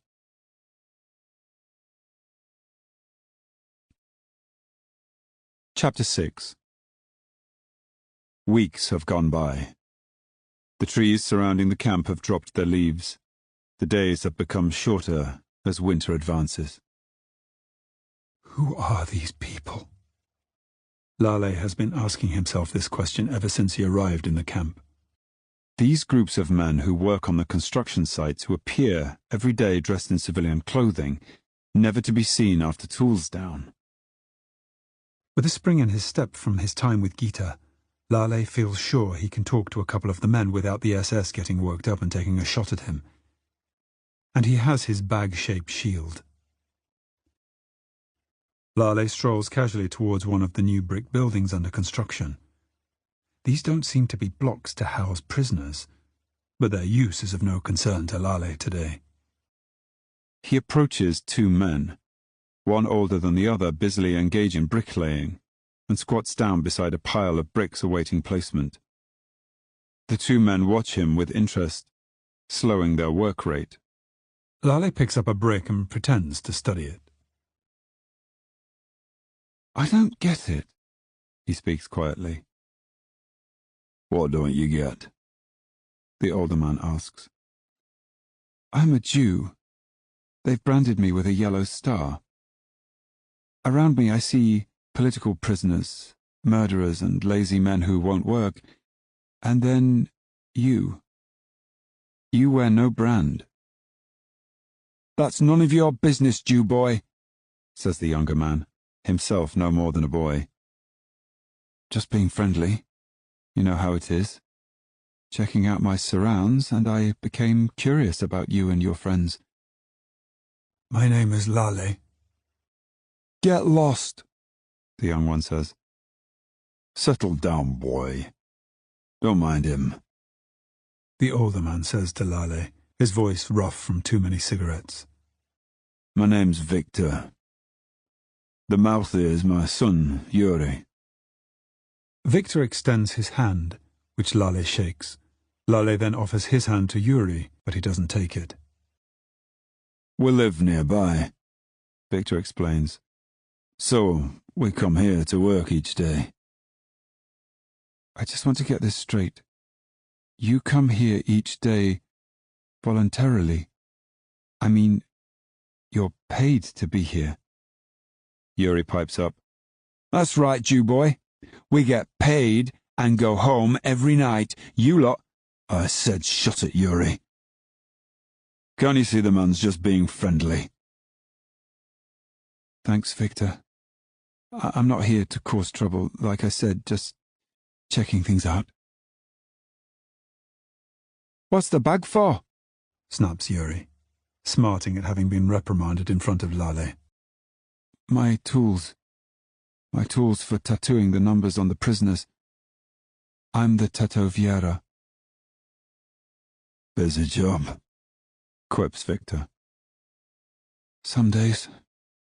I never know when transports are coming, or how big. I hear there's worse to come. Are you prepared to tell me? This building. I've seen the plans. You're not going to like what it is. Surely it can't be any worse than what goes on here already. Lale now stands, bracing himself on the pile of bricks. It's called Crematorium 1. Victor says quietly and looks away. Crematorium 1. With the possibility of a number 2. Sorry. I said you wouldn't like it. Lale punches the last brick laid, sending it flying, and shakes his hand in pain. Victor reaches into a nearby bag and produces a piece of dried sausage wrapped in wax paper. Yeah. Take this. I know they're starving, you people, and I got plenty where this came from. That's our lunch, Yuri cries, rushing to take the sausage from his father's outstretched hand. Victor pushes Yuri away. It won't hurt you to go without for a day. This man needs it more. I'm going to tell Mum when we get home. You'd better hope I don't tell her about your attitude. You've got a lot to learn about being civilized, young man. Let this be your first lesson. Lale still hasn't taken the sausage. I'm sorry, I didn't mean to cause trouble. Well, you have, wails a petulant Yuri. No, he hasn't, says Victor. Lale, take the sausage. And come and see us again tomorrow. I'll have more for you. Hell, if we can help just one of you, we'll do it. Right, Yuri? Yuri reluctantly extends his hand to Lale, who takes it. Save the one, save the world, Lale says quietly, more to himself than the others. I can't help you all. Lale takes the food. I don't have anything to pay you with. That's not a problem. Thank you. There might be a way I can pay you, though. If I find a way, can you get me anything else? Like chocolate? He wanted chocolate. That's what you give a girl if you can get it. I'm sure we can work something out. You'd better move on. There's an officer paying us a bit of attention. See you, Lale says as he shoves the sausage in his bag. Stray snowflakes drift around him as he walks back to his block. The flakes catching the last rays of the sun, bouncing strobes of light that remind him of a kaleidoscope he played with as a boy. What's wrong with this picture? Lale is overcome with emotion as he hurries back to his block. On his face the melted snow is indistinguishable from the tears. The winter of 1942 has arrived. Back in his room, Lale takes the chunk of sausage and breaks it carefully into even parts. He tears strips from the wax paper and wraps each piece tightly before placing them back in his bag. As he comes to the last piece, Lale stops and considers the small, fulfilling parcel of food sitting there next to his rough, dirty fingers. These fingers that used to be smooth and clean and plump, that handled rich food, that he used to hold up to tell hosts, "No thank you, I couldn't possibly have any more." With a shake of his head, he places it too into the bag. He heads towards one of the Canada buildings. He once asked a man in Block 7 if he knew why they called these sorting rooms by that name. "The girls who work there dream of a place far away where there is plenty of everything and life can be what they want it to be. They've decided Canada is such a place." Lale has spoken to a couple of girls working in this Canada. He has checked everyone exiting many times and knows Gita doesn't work here. There are other buildings he cannot easily access. She must work in one of those. He spies two girls he has spoken to before, walking together. He reaches into his bag, withdraws two parcels and approaches them, smiling. He turns and walks alongside them. I want you to put out one of your hands, but do it slowly. I'm going to give you a parcel of sausage. Do not open it until you're alone. The two girls do as he says, not breaking step, their eyes darting about for SS who might be watching them. Once the sausage is in their hands, they wrap their arms across their chests, as much to keep themselves warm as to protect their gift. Girls, I've heard you sometimes find jewels and money, is that correct? The women exchange a glance. Now, I don't want to put you at risk, but do you think there's any way you could smuggle a little of it out to me? One of them says nervously, Shouldn't be too hard. Our minders don't pay much attention to us anymore. They think we're harmless. Great. Just get what you can without causing suspicion, and with it, I will buy you and others food like this sausage. Do you think you could get some chocolate? One of them says, her eyes bright. Can't promise, but I'll try. Remember, only take small quantities at a time. I'll try and be here tomorrow afternoon. If I'm not, is there somewhere safe you can hide things until I can get to you? Not in our block, we can't do that. We get searched all the time, one replies. I know, says the other. The snow is piling up at the back of our block. We can wrap it in a rag and hide it there when we go to the toilet. Yeah, that will work, the first one says. You can't tell anyone what you're doing, or where you're getting the food from, okay? It's really important. Your lives depend on you saying nothing. Got that? One of the girls draws her finger across her closed mouth. As they near the women's compound, Lale splits off from them and loiters outside Block 29 for a short while. There is no sign of Gita. So it must be. But it will be Sunday again in 3 days' time. The next day, Lale completes his work at Birkenau within a few hours. Leon asks him to spend the afternoon with him, wanting the opportunity to talk about their situation without a block full of men straining to hear every word. Lale begs off, saying he isn't feeling well and needs to get some rest. They go their separate ways. He is conflicted. He desperately wants whatever food Victor has brought, but he needs something to pay him with. The girls finish work around the same time Victor and the other visiting workers leave. Will he have enough time to see if they have managed to lift anything? In the end, he decides to visit Victor and reassure him that he is working on obtaining a source of payment. Bag in hand, Lale makes his way over to the block under construction. He looks around for Victor and Yuri. Victor sees him and nudges Yuri to follow as they separate from the other workers. Slowly they approach Lale, who has stopped and is pretending to be looking for something in his bag. With an outstretched hand, Yuri greets Lale. His mother had a word with him last night, offers Victor. I'm sorry I haven't been able to get anything to pay you with, but I hope to have something very soon. Please don't bring anything else until I've paid you for what you've given me already. It's okay.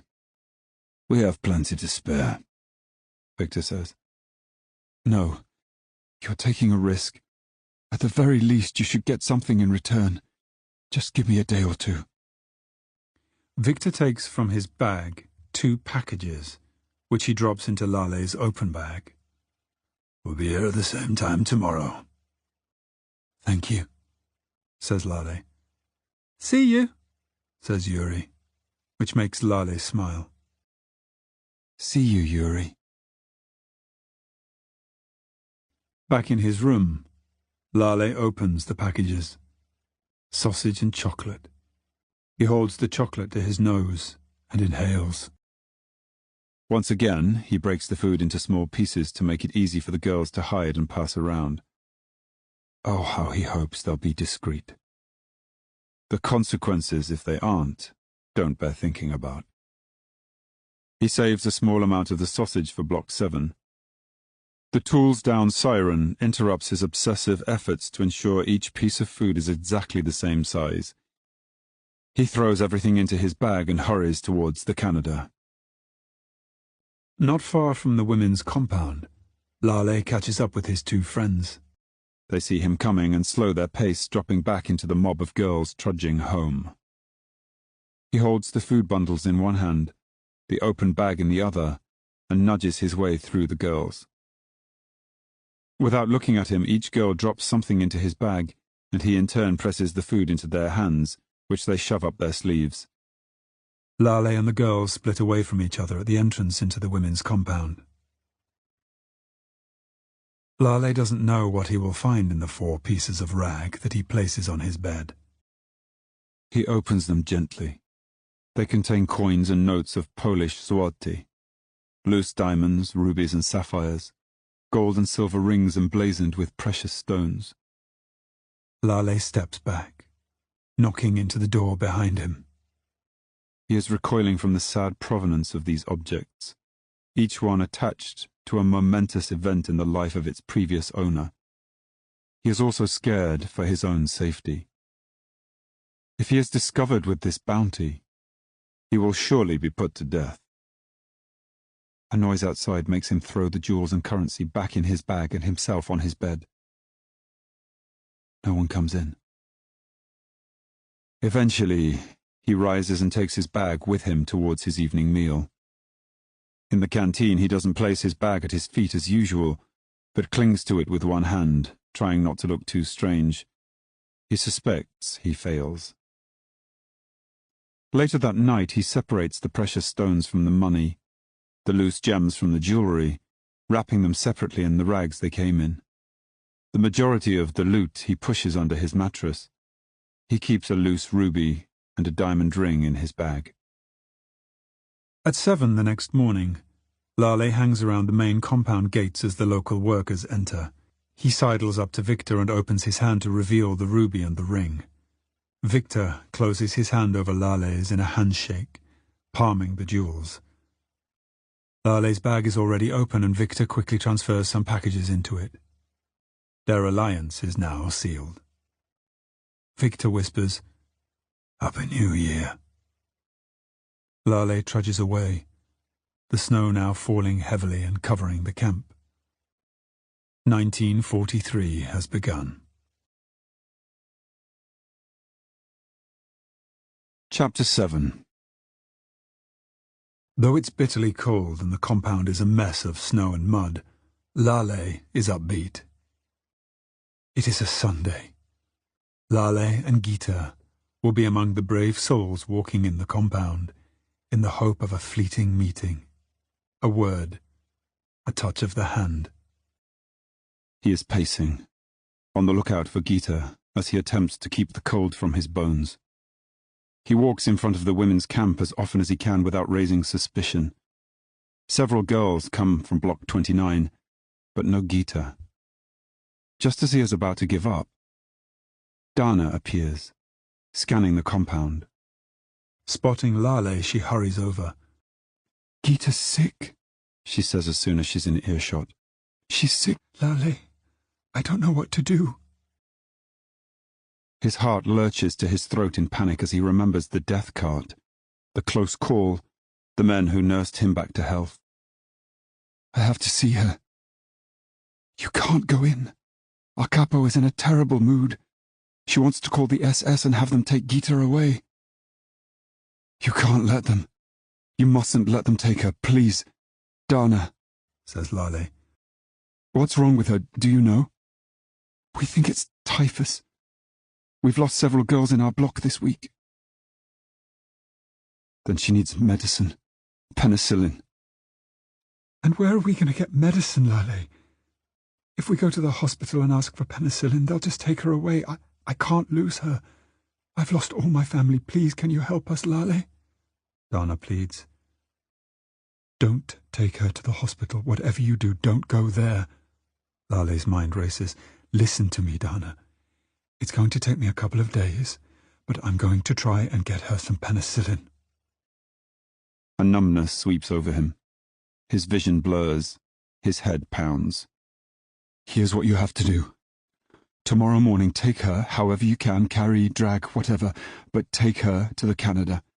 Hide her there among the clothes in the day and try and get as much water into her as you can. Then bring her back to your block for roll call.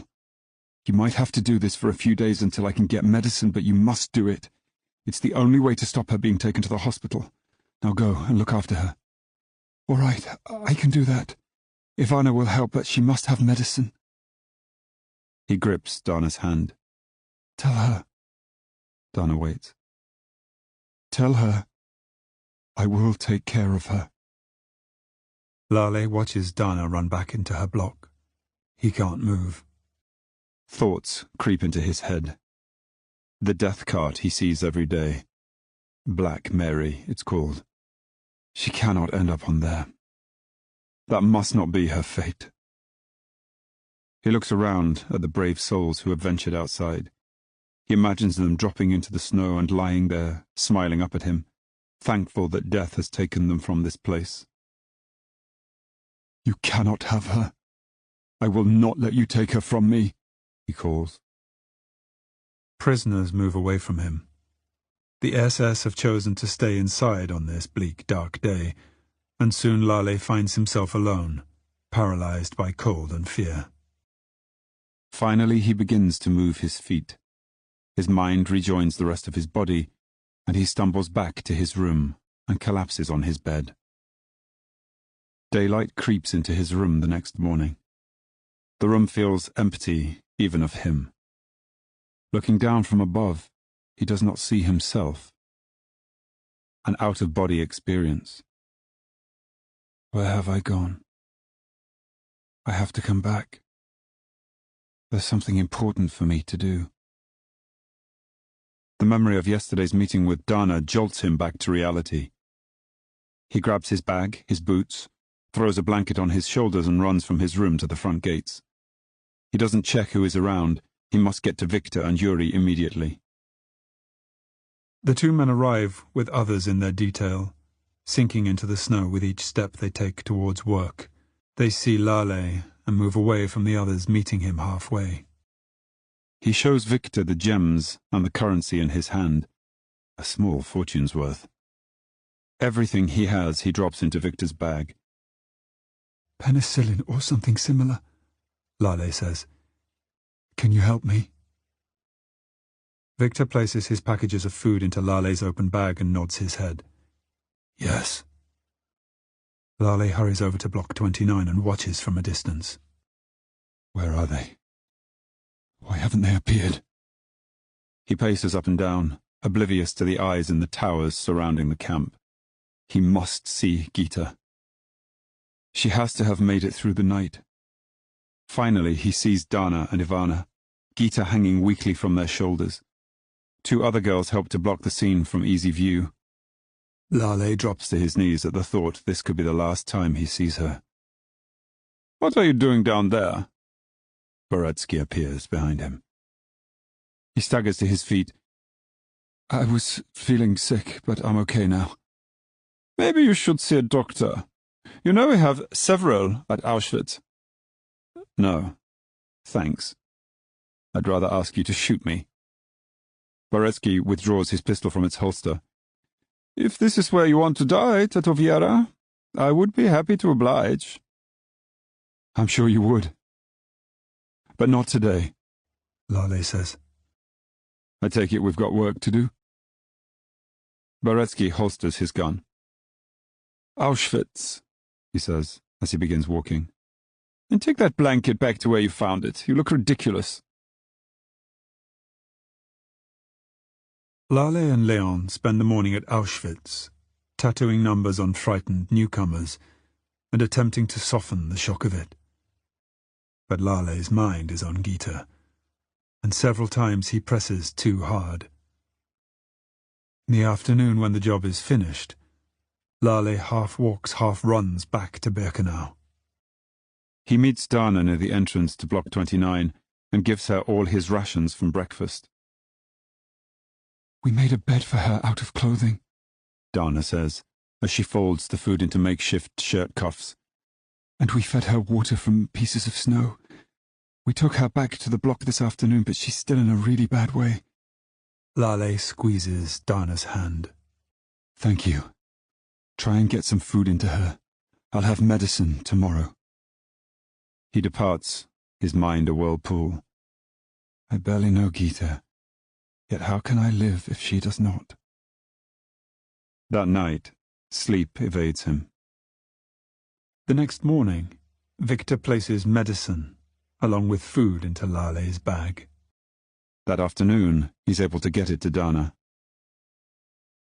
In the evening, Dana and Ivana sit beside a now fully unconscious Gita. The pull of typhus is stronger than they are. The black stillness has completely overtaken her. They talk to her, but she gives no sign that she hears them. From a small vial, Dana places several drops of liquid into Gita's mouth as Ivana holds it open. I don't think I can keep carrying her to the Canada, an exhausted Ivana says. She will get better, Dana insists. Just a few more days. Where did Lale get the medicine from? We don't need to know. Just be grateful that he did. Do you think it's too late? I don't know, Ivana. Let's just hold her tight and get her through the night.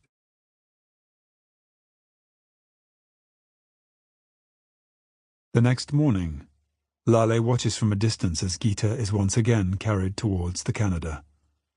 He sees her attempt to raise her head on a couple of occasions and is overjoyed at the sight.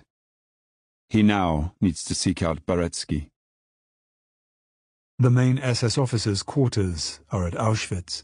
There is just a small building for them at Birkenau, and it is there that Lale goes in the hope of catching Baretsky as he is coming or going. He appears after several hours and seems surprised to see Lale waiting for him. Not enough work for you, eh? Baretsky asks. I have a favor to ask, Lale blurts out. Baretsky narrows his eyes. I won't do any more favors. Maybe one day I can do something for you. Baretsky laughs. What could you possibly do for me? You never know. But wouldn't you like to bank a favor? Just in case? Baretsky sighs. What do you want?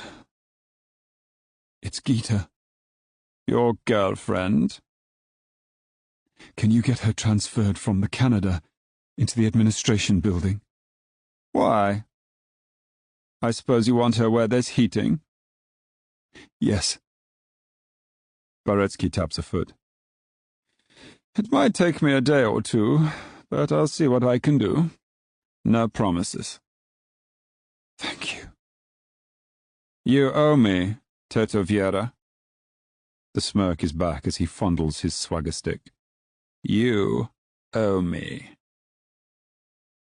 With more bravado than he feels, Lale says, Not yet, I don't.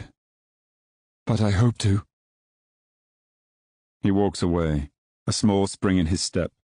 Perhaps he can make Gita's life a little more bearable. The following Sunday, Lale walks slowly alongside a recovering Gita. He wants to put his arm around her like he saw Dana and Ivana do, but he daren't. It's good enough to be near her. It doesn't take long for her to be exhausted, and it's too cold to sit. She wears a long woolen coat, no doubt something the girls have appropriated from the Canada with no objection from the SS. It has deep pockets, and Lale fills them with food before he sends her back to her block to rest. The following morning, a trembling Gita is escorted into the main administration building by an SS officer. The young woman has been told nothing, and she automatically fears the worst. She has been sick, and now she is weak. Clearly, the authorities have decided she is no longer of use. As the officer speaks to a more senior colleague, Gita looks around the large room. It is filled with drab green desks and filing cabinets. Nothing is out of place. What strikes her most is the warmth. The SS work here too, so, of course, there is heating.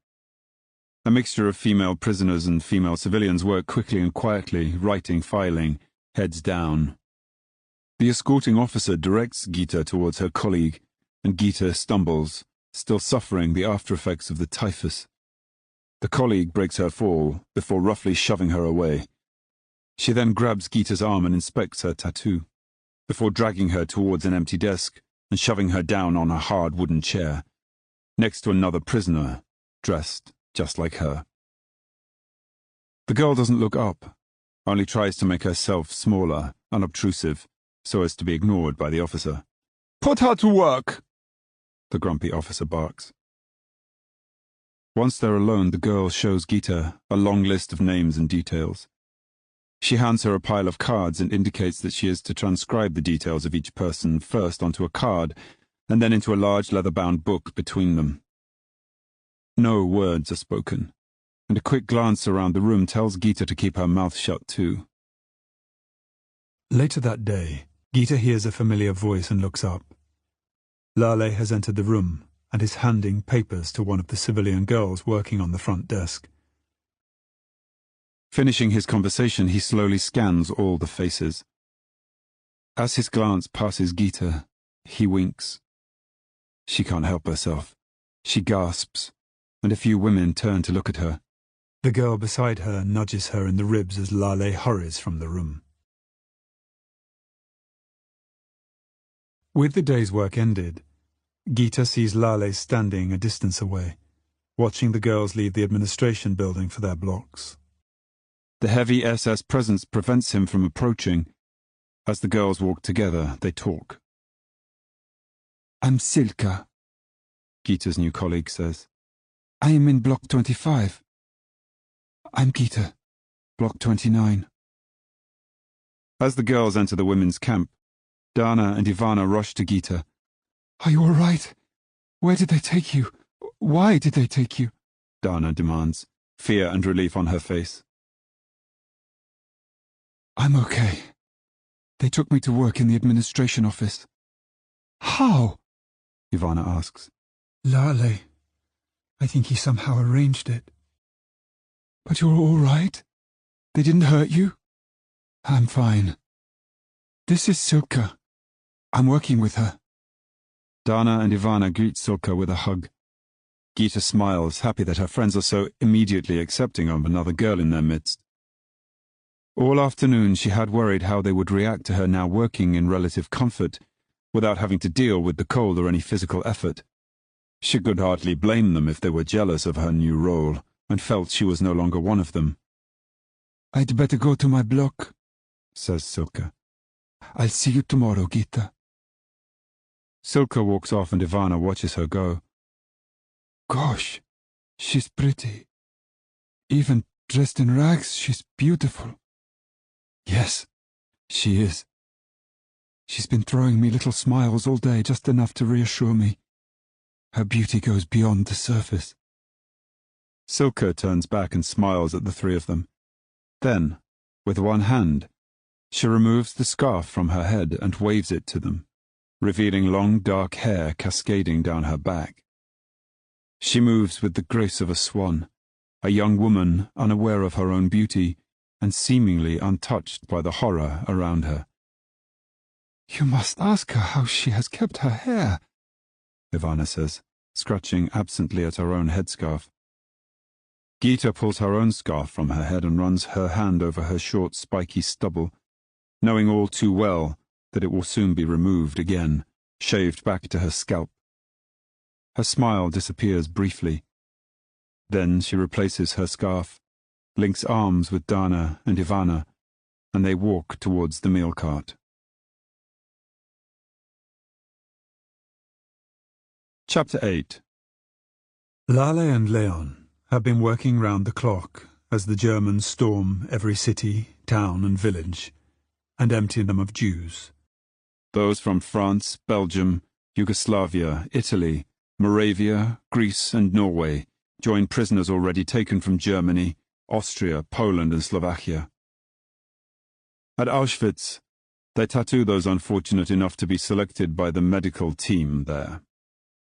Those designated to work are brought in trains to Birkenau, which saves Lale and Leon a round-trip walk of 8 kilometers. But with this many new arrivals, Lale is unable to collect the loot from the girls in the Canada, and Victor's treats go back home with him each day. Once in a while, when the numbers are dwindling and the time of day is right, Lale begs off for a toilet break and makes it to the Canada. The hoard of gems, jewellery and currency under his mattress increases. Day has become night, and still men line up to be numbered for life, be it short or long. Lale works robotically, reaching for the paper, taking the offered arm, numbering. Move on. Next, please. He knew he was tired, but the next arm is so heavy that he drops it. A giant of a man stands before him, all chest and thick neck and massive limbs. I'm very hungry, whispers the man. Lale then does something he has never done. What's your name? He asks. Jakob. Lale sets about tattooing Jakob's number. When finished, he looks around and observes that the SS guarding them are tired and paying little attention to what is going on. Lale ushers Jakob behind him, into the shadows, where the floodlights do not reach. Wait there until I'm finished. The last prisoner having been numbered, Lale and Leon gather up their tools and table. Lale waves goodbye to Leon and apologizes that he has again missed his evening meal, promising to bring him something from his stash tomorrow morning. Or is it this morning? With Jakob still hidden, Lale stalls, making sure all the SS have moved on. Finally, there is no one around. A quick glance at the tower posts reveals no one looking their way. He instructs Jakob to follow him, and they hurry to Lale's room. Lale closes the door behind them and Jakob sits down on Lale's bed. Lale lifts one corner of the sunken mattress to produce some bread and sausage. He offers it to the man, and Jakob makes short work of it. When he has finished eating, Lale asks, "Where are you from?" America. How did you end up here? I was visiting my family in Poland and got trapped here. I couldn't leave. And then we got rounded up and here I am. I don't know where my family are. We got separated. But you live in America? Yes. Shit, that's tough. What's your name? Jakob asks. I'm Lale. They call me the Tetoviera. And, like me, you will do well here. I don't understand. What do you mean? Your size. The Germans are the cruelest bastards ever to live, but they're not entirely stupid. They have a knack for finding the right person for the right job, and I'm sure they will find work for you. What kind of work? I don't know. You'll have to wait and see. Do you know what block you're assigned to? Block 7? Ah, I know it well. Come on, let's sneak you in. You'd better be there to answer when your number is called out in a couple of hours.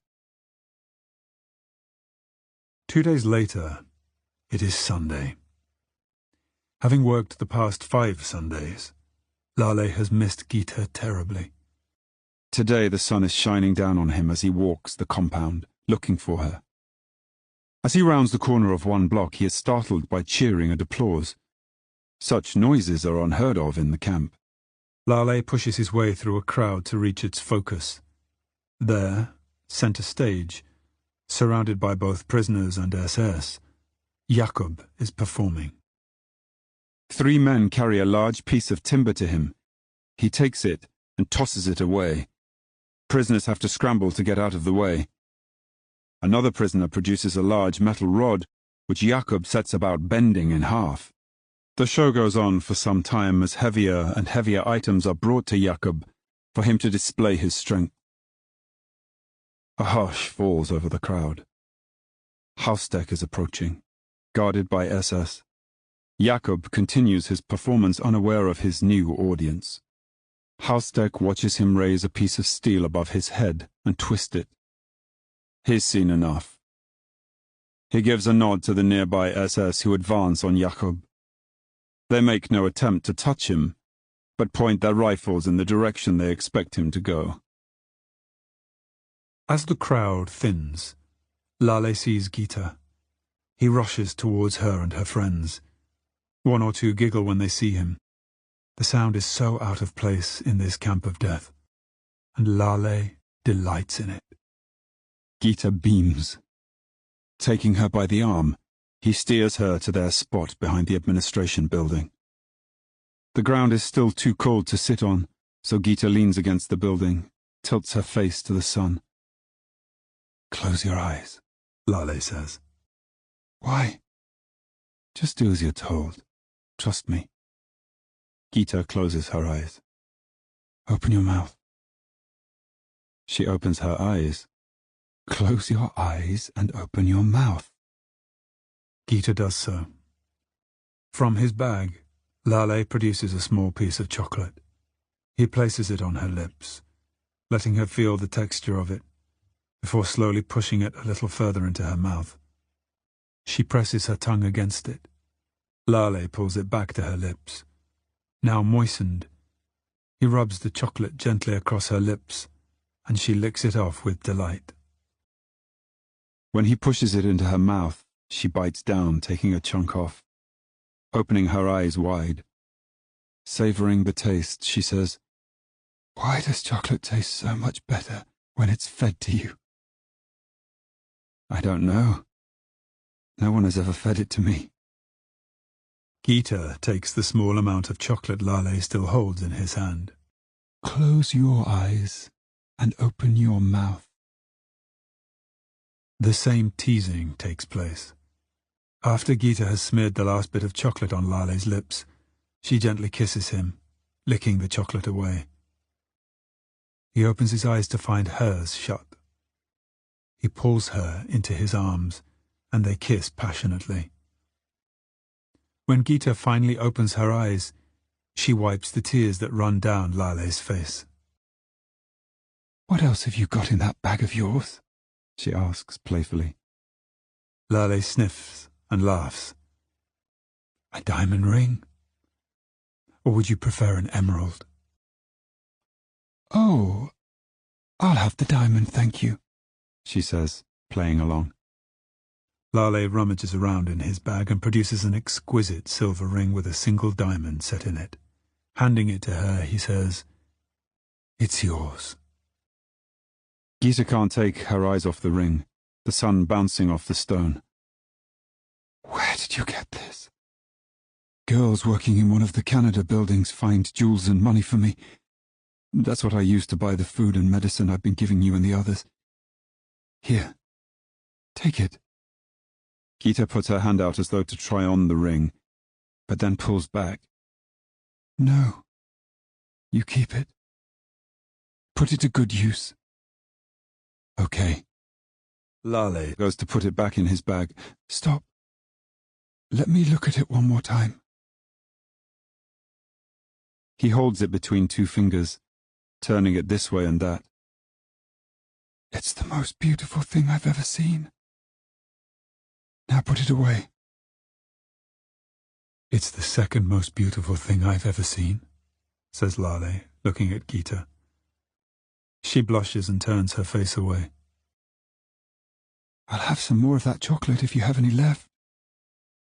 Lale hands her a small block.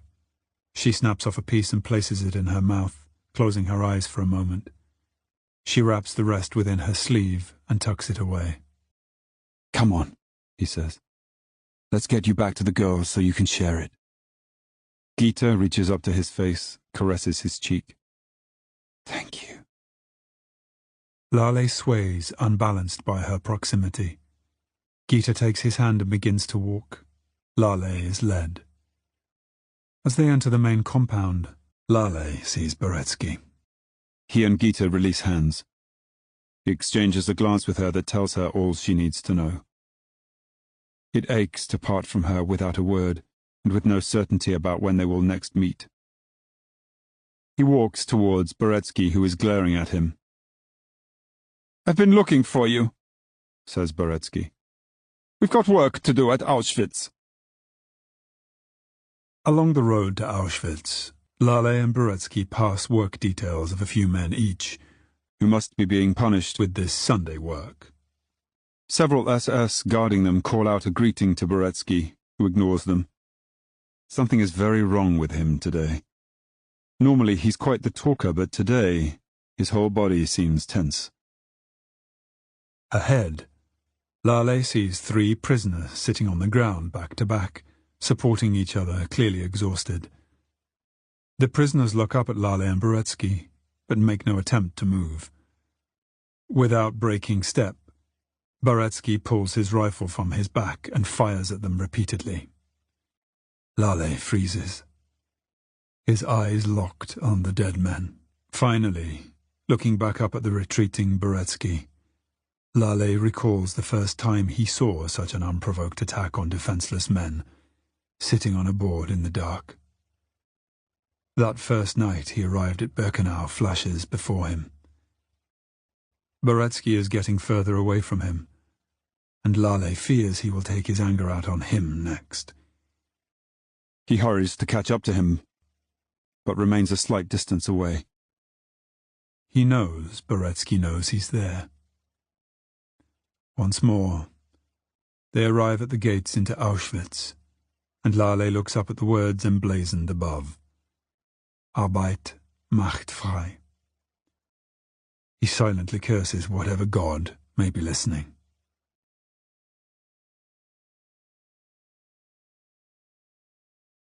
Chapter 9. March 1943. Lale reports to the administration office to get his instructions. The weather is improving slowly. There has been no snow for a week. On entering, he sweeps his eyes around the office to make sure Gita is where she should be. There she is, still seated beside Silka. The two have become very close, and Dana and Ivana seem to have welcomed Silka fully into their little circle. His customary wink to the two of them is acknowledged with suppressed smiles. He approaches the Polish girl behind the counter. "Good morning, Bella. It's a lovely day outside." Good morning, Lale. Bella responds. I have your work here. I've been told to tell you that all the numbers today are to have the letter Z in front of them. Lale looks down at the list of numbers, and sure enough, each one is prefixed with the letter Z. Do you know what this signifies? No, Lale. I'm not told anything. You know more than I do. I just follow instructions. As do I, Bella. Thanks. I'll see you later. Holding the instructions, Lale heads out the door. Lale? Bella calls out. He turns back to her. With her head turned towards Gita, she asks, Haven't you forgotten something? Smiling at her, he turns to Gita and raises his eyebrows at her. Several girls hold a hand over their mouth. eyes on the lookout for the SS who oversee their work. Leon is waiting for Lale outside. Lale fills him in as they walk to their workstation. Trucks are unloading their cargo nearby, and the men do a double-take as they register there are children among those being helped down, along with older men and women. Children have never been seen before at Birkenau. Surely we're not marking kids.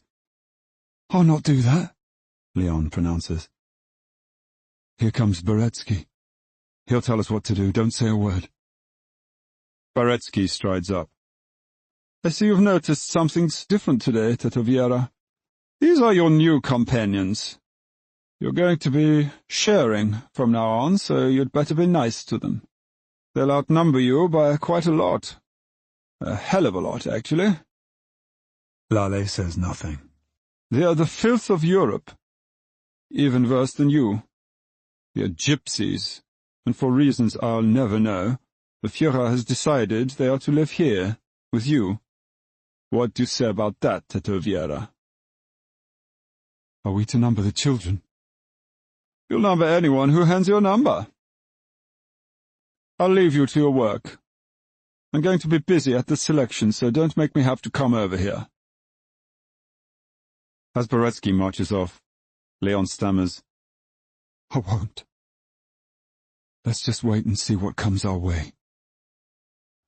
It doesn't take long for males and females, from babes in arms to hunched-over elderly, to make their way to Lale and Leon, who are grateful to learn that the children are not to be numbered, though some presenting numbers seem too young to Lale. He does his job, offering smiles to children standing by as he numbers their parents, and telling the occasional mum holding an infant what a lovely baby she has. Beretsky is well out of earshot. He struggles most in numbering the elderly women, who seem to be the walking dead, vacant eyes, perhaps aware of their imminent fate. To them he offers a sorry.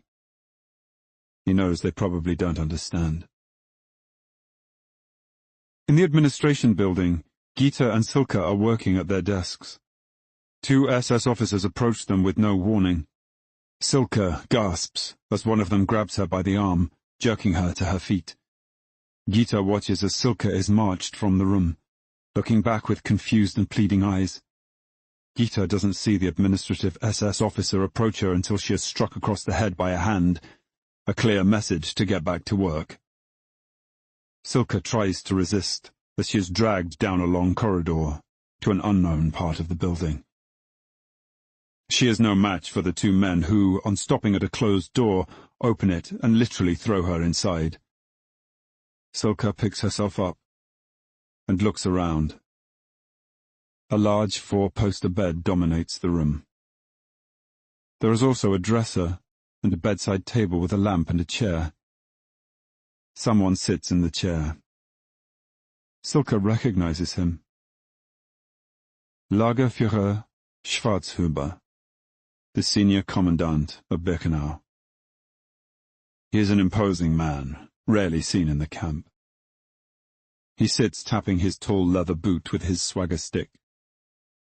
From an expressionless face, he stares at a space above Silka's head.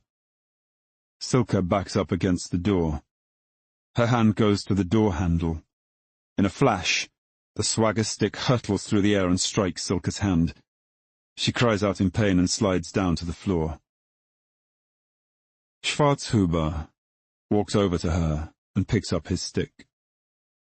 He stands over her, his nostrils distend. He breathes heavily and glares at her. He takes off his hat and throws it across the room. With his other hand he continues to hit his leg firmly with his swagger stick. With every whack, Silka flinches, expecting to be struck. He uses the stick to push up her shirt. Realizing what is expected, with shaking hands, Silka undoes the top two buttons. Schwarzhuber then places his stick under her chin and forces her to rise to her feet. She is dwarfed by the man. His eyes seem to see nothing. This is a man whose soul has died, and whose body is waiting to catch up with it.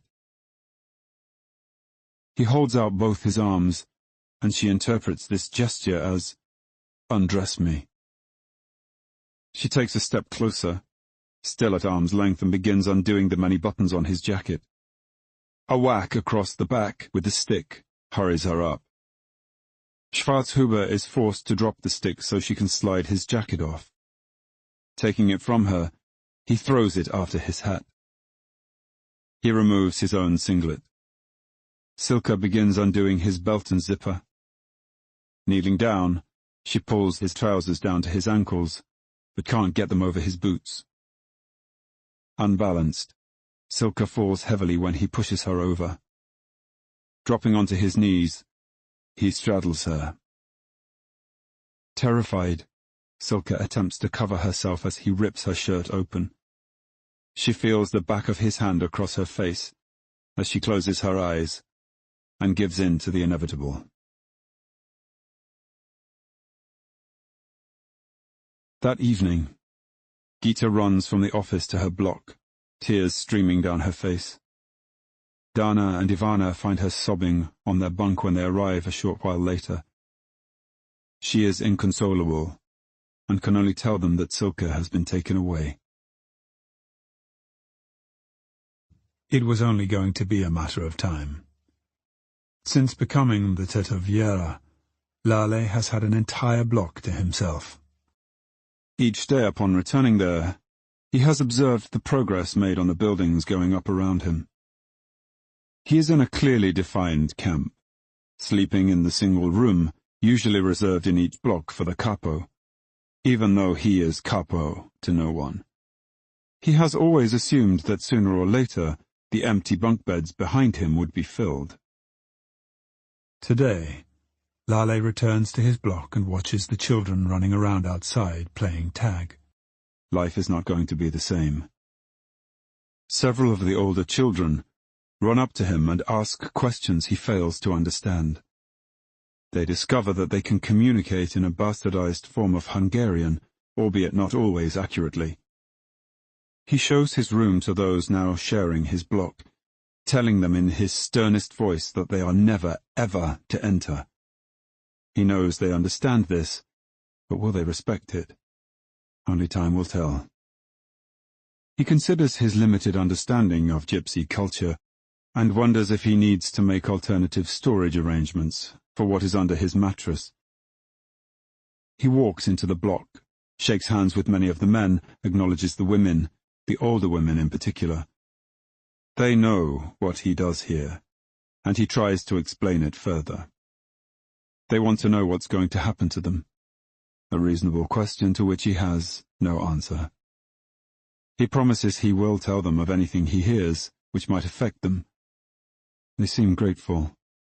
Many tell him they have never spoken to a Jew before. He doesn't think he's ever spoken to a gypsy either. That night, he has trouble sleeping as he adjusts to the sounds of babies crying and children begging their parents for food. Chapter 10. Within days, Lale has been made an honorary Romani. Every time he returns to what is now officially known as the gypsy camp, he is greeted by young boys and girls who encircle him and ask him to play or to dig food from his bag. They know he has access to it. He has shared some with them, but he explains that he will give what he can to the adults to portion out to those in greatest need. Many of the adult men approach him daily, asking if he has any news of their fate. He assures them he will pass on anything he hears. He suggests they accept their situation as best they can, and recommends arranging some sort of schooling for the children, even if it is merely telling them stories about their home, their family, their culture. Lale is happy to see them pursue this suggestion, and delighted that the older women are given the role of teachers. He notices in them a tiny spark that wasn't present before. Of course, his own return always interrupts whatever lesson is underway. On occasion he sits with them, listening, learning of a people and culture so different to his own. He often asks questions which the women are pleased to answer, further educating the children who seem more interested when Lale has asked the question. Having spent all his life in one home with his family, the nomadic existence of the Romani intrigues him. His life of comfort and knowing his place in the world, his education and life experiences, seem mundane and predictable compared to the travels and struggles endured by the people he now finds himself living with. There is one woman he has often noticed on her own. She appears to have no children or family, no one who engages with her or shows her affection. Often, she is just an extra pair of hands for a mother struggling with too many children. She looks like she's in her 50s, though Lale has learned that the Romani men and women often look older than their years. One evening, both of them having assisted with getting the children to sleep, Lale follows her outside. "Thank you for your help tonight," he begins. She gives him a thin smile and sits on a pile of bricks to rest. "I've been putting children to bed since I was a baby, myself. I could do it with my eyes closed." Lale sits beside her. "I don't doubt it. But you don't seem to have any family here." She shakes her head sadly. "My husband and son died of typhus. It's only me now. Nadia." "I'm so sorry, Nadia. I'd like to hear about them. My name is Lale." That evening, Lale and Nadia converse long into the night. Lale does most of the talking, with Nadia preferring to listen. He tells her of his family back in Slovakia, and of his love for Gita. He discovers she is only 41 years old. Her son had been 6 when he died 3 years ago, 2 days before his father. When Lale asks for her opinion, he finds Nadia's answers similar to those his mother would give. Is it this that draws him to her, that makes him want to protect her the way he wants to protect Gita? He finds himself sinking into an acute homesickness. He can't ignore his fears about the future. Dark thoughts he has kept at bay about his family and their safety consume him. If he can't help them, then he will do what he can for this woman in front of him. A few days later, as he arrives back, a young boy toddles up to him. Lale sweeps him up in his arms. The boy's weight and smell remind him of the young nephew he said goodbye to over a year ago. Overcome with emotion, Lale places the child back down and hurries inside. For once, none of the children follow him. Something tells them to keep their distance. Lying on his bed, he thinks back to the last time he was with his family. The farewell at the train station that would take him to Prague. His mother had helped him pack his suitcase. In between wiping away tears, she kept taking out clothes he packed and putting in books for comfort and a reminder of home, wherever you end up. As they stood on the platform, with Lale about to board the train, he saw tears in his father's eyes for the first time. He had expected them from everyone else, but not from his strong, dependable father. From his carriage window he saw his father being helped away by his brother and sister. His mother ran the length of the platform, her arms outstretched, trying desperately to reach out to her baby boy. His 2 young nephews, oblivious to their changing world, ran innocently beside the train, playing chase with it. Clutching his suitcase containing only clothes and the few books he'd allowed his mother to pack, Lale leaned his head against the window and sobbed. He had been so caught up in the emotion of his family that he hadn't registered his own devastating loss. Chiding himself for letting his situation get to him, Lale goes back outside and chases the children around, letting them catch and climb all over him. Who needs trees when you have a tetoviera to hang from? That evening he joins a group of men sitting outside. They share memories and stories of family life. captivated by the differences and similarities between their cultures. With the emotion of the day still running high, he says, "You know, in another life, I would have nothing to do with you. I would probably turn away from you or cross the street if I saw you walking towards me." There is silence for several moments before one of the men pipes up, "Hey, Tetoviera, in another life we would have nothing to do with you either. We would cross the street first." The laughter that follows brings one of the women outside to tell them to be quiet. They will wake the children, and then there will be trouble. The men retreat inside, duly chastened. Lale lingers. He's not tired enough to sleep. He senses Nadia's presence and turns to see her standing in the doorway. "Join me," he says. Nadia sits beside him, staring off into the night. He studies her face in profile. She is quite beautiful. Her unshaven brown hair cascades down her shoulders and blows in the slight breeze around her face, so that she spends a good deal of time tucking it back behind her ears. A gesture so familiar to him, a gesture his mother made all day, every day, as wayward strands escaped from her tight bun, or from under the scarf that hid it. Nadia speaks with the quietest natural voice he has ever heard. She's not whispering. This is her voice. Lale finally works out what it is about her voice that saddens him. It is emotionless. Whether relaying stories of happy times with her family, or the tragedy of being here, there is no change in tone. "What does your name mean?" he asks. "Hope. It means hope." Nadia stands. "Good night," she says. She is gone before Lale can reply. Chapter 11. May 1943. Lale and Leon's daily lives are still being dictated by the arrival of transports from across Europe. As spring becomes summer, they do not stop coming. Today the pair are working with long rows of female prisoners. The selection process is taking place a small distance away. They are too busy to pay attention to it. An arm and a piece of paper appear before them, and they do their job, over and again. These prisoners are unusually quiet, perhaps sensing evil in the air. Lale suddenly hears someone break into whistling. The tune is familiar. Perhaps an opera. The whistling grows louder, and Lale glances in its direction. A man in a white coat is walking their way.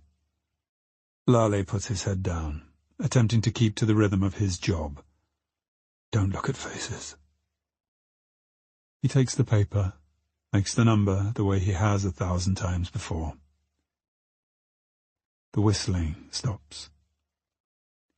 The doctor now stands beside Lale, emitting a pungent smell of disinfectant.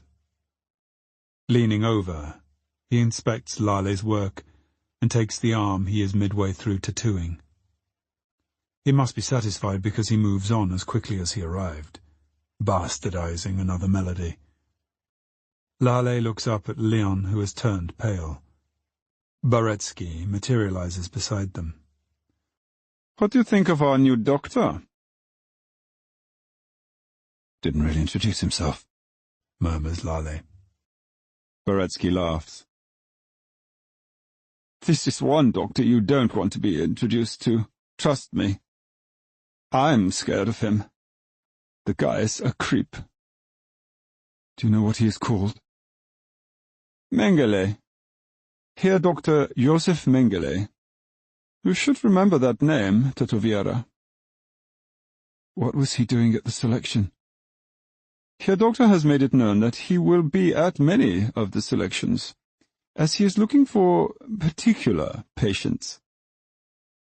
"I take it being sick is not a criterion for him." Baretsky doubles over laughing. "You can be so funny sometimes, Tetoviera." Lale goes back to work, A little while later he hears the whistling start up behind him, and the sound shoots such a shock of fear through his body that he slips and stabs the young woman he is tattooing. She cries out. Lale wipes the blood that trickles down her arm. Mengele steps closer. Something wrong, Tetoviera? You are the Tetoviera, are you not? Mengele asks. His voice sends chills down Lale's spine. Sir, yes, sir. I am the Tetoviera, Herr Doctor. Lale stammers. Mengele, beside him now, stares him down, his eyes black as coal, devoid of compassion. A strange smile stretches across his face. Then he moves on. Baretsky approaches and punches Lale hard on the arm. Having a hard day, Tetoviera? Perhaps you would like to take a break and clear the latrines instead.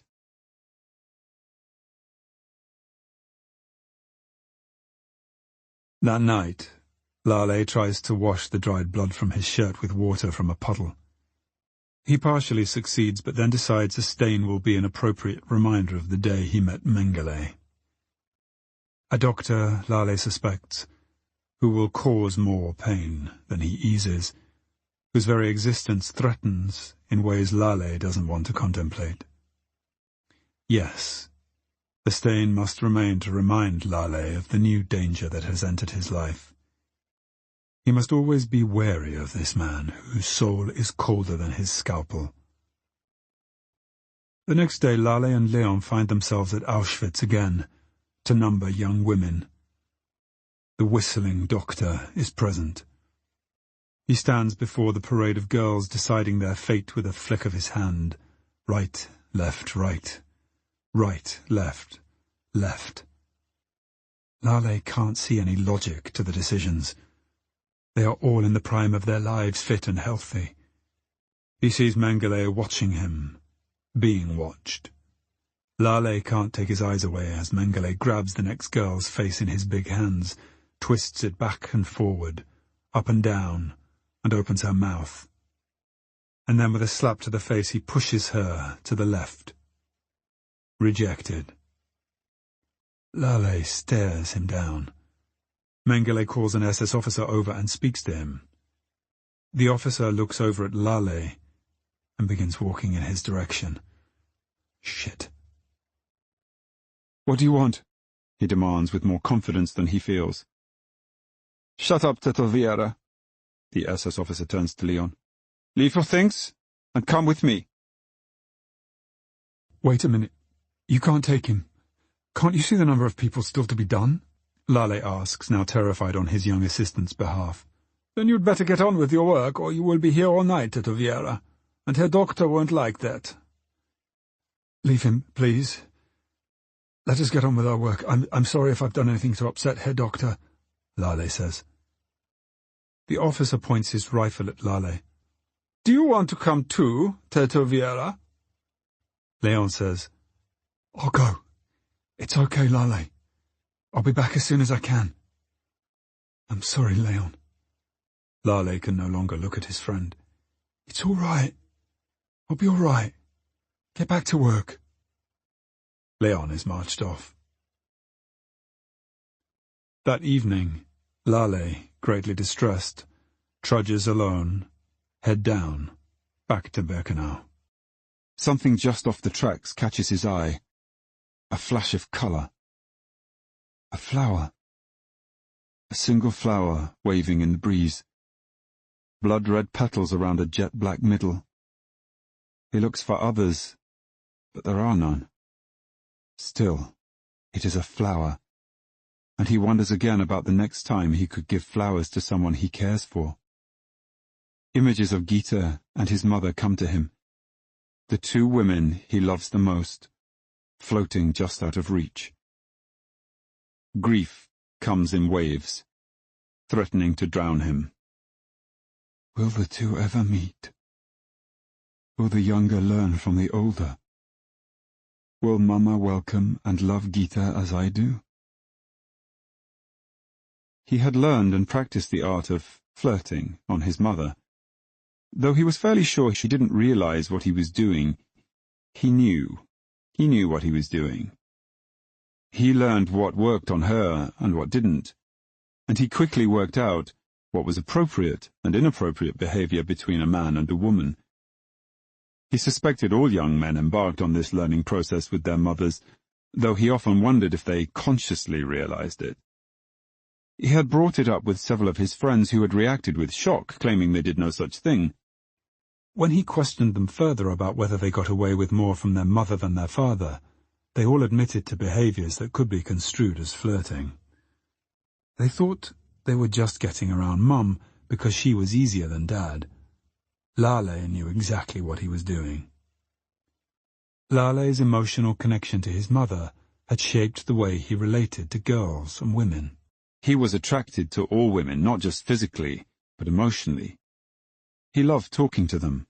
He loved making them feel good about themselves.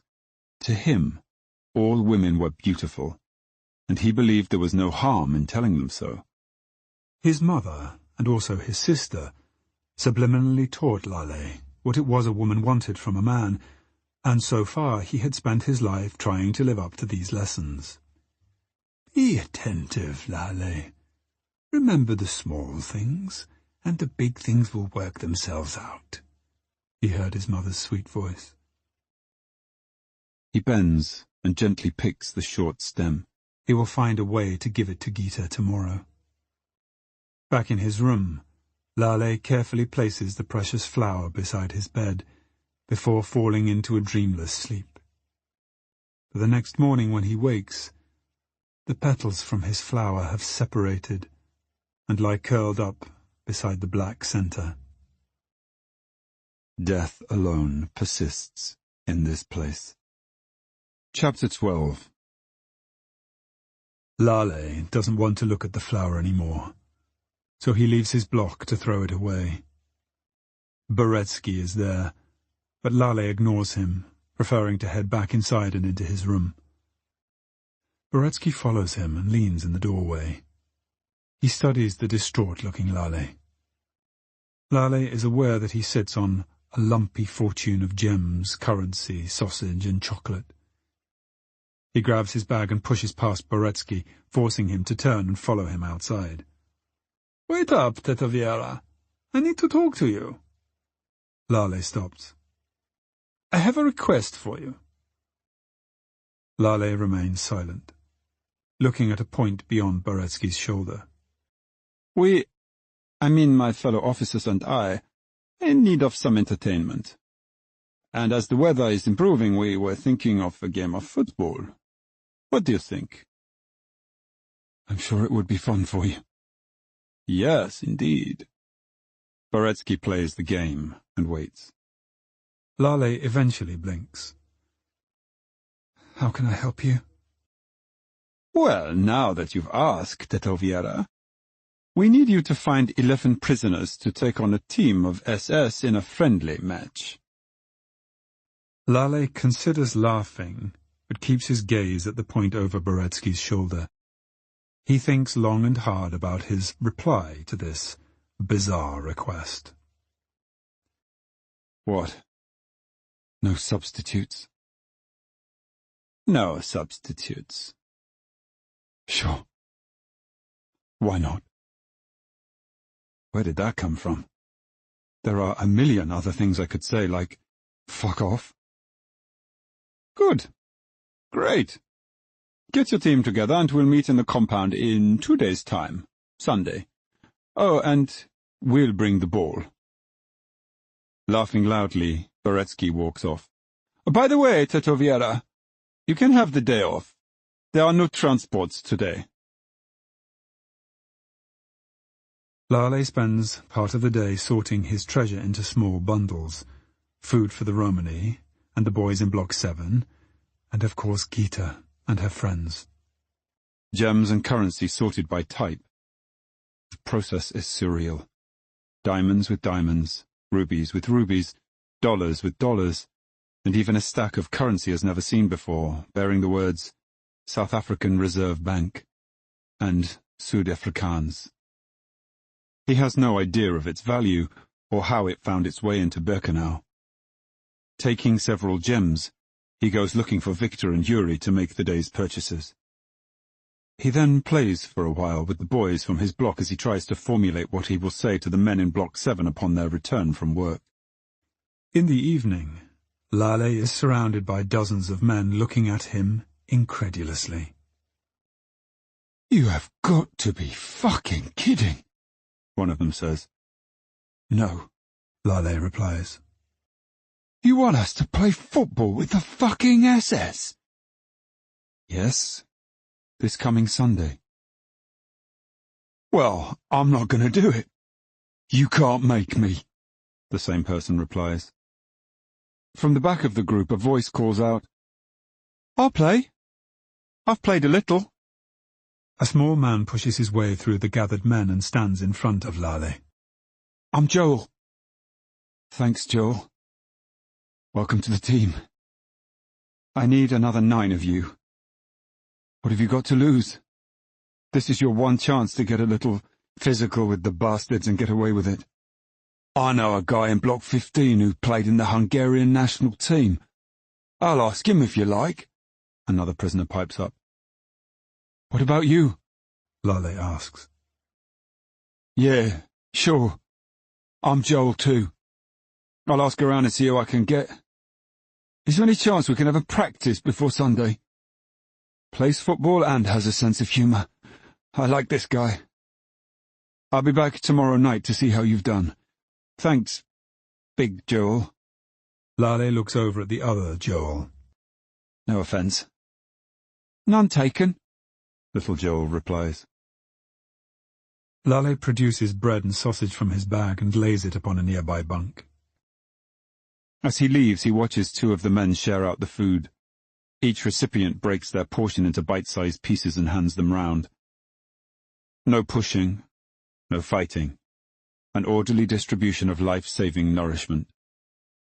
He overhears one man say, "Here, Big Joel, you have mine. You'll need your energy." Lale smiles. A day that started badly is ending with a magnanimous gesture from a starving man.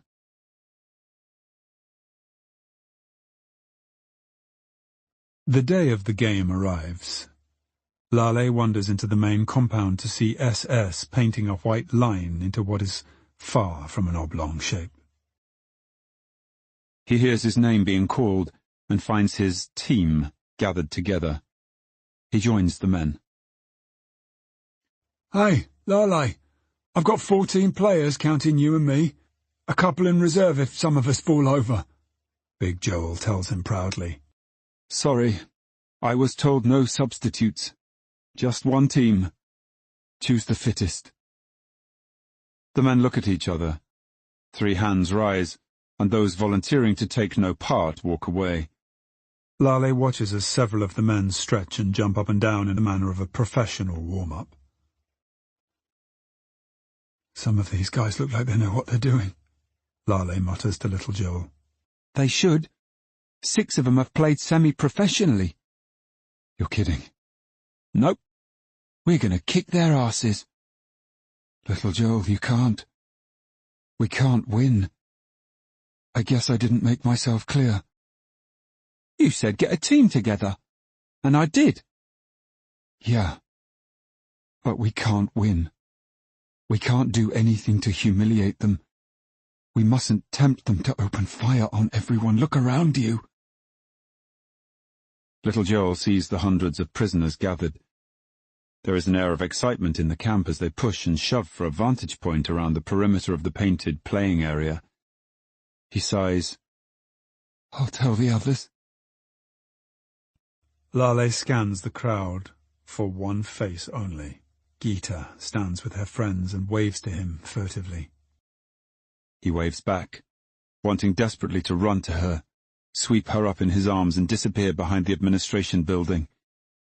He hears loud banging and turns to see several SS pounding large poles into the ground at each end to make goalposts.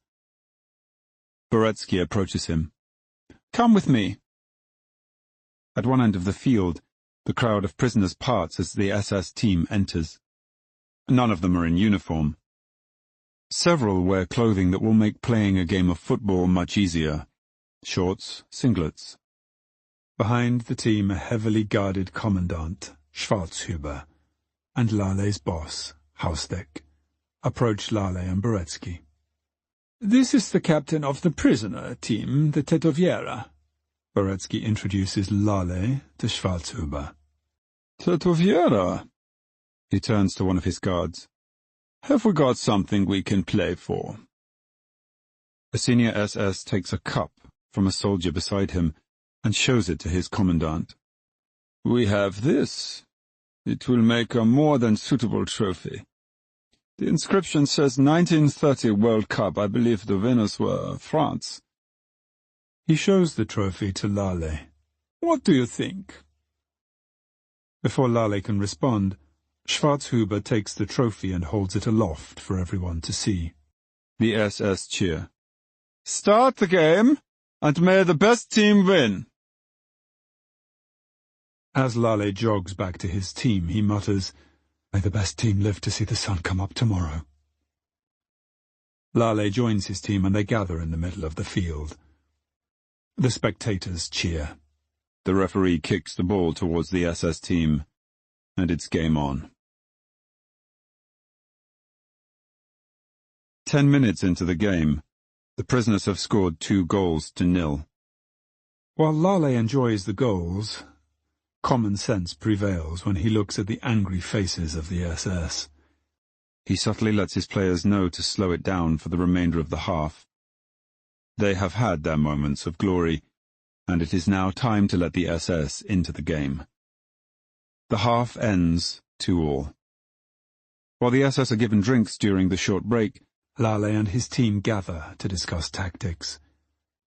Eventually Lale impresses on them that they cannot win this game. It is agreed that to help boost morale for the watching prisoners, 2 more goals can be scored, as long as they lose by 1 goal in the end. As the second half begins, ash rains down on players and spectators. The crematoria are in action, and this core task of Birkenau has not been interrupted by sport. Another goal goes in for the prisoners, and another for the SS. As their appallingly inadequate diet begins to tell, the prisoners tire. The SS score 2 further goals. The prisoners don't need to throw the game. They simply can't compete any longer. With the SS 2 up, the referee blows his whistle for full time. Schwarzhuber makes his way onto the field and presents the trophy to the SS captain, who raises it aloft to muted cheers from the guards and officers present. As the SS make their way back to their barracks to celebrate, Haustek walks past Lale. "Well played, Tetoviera." Lale gathers his team and tells them what a great job they've done. The crowd has begun to disperse. He looks around to find Gita, who hasn't moved from her spot. He jogs over to her and takes her by the hand.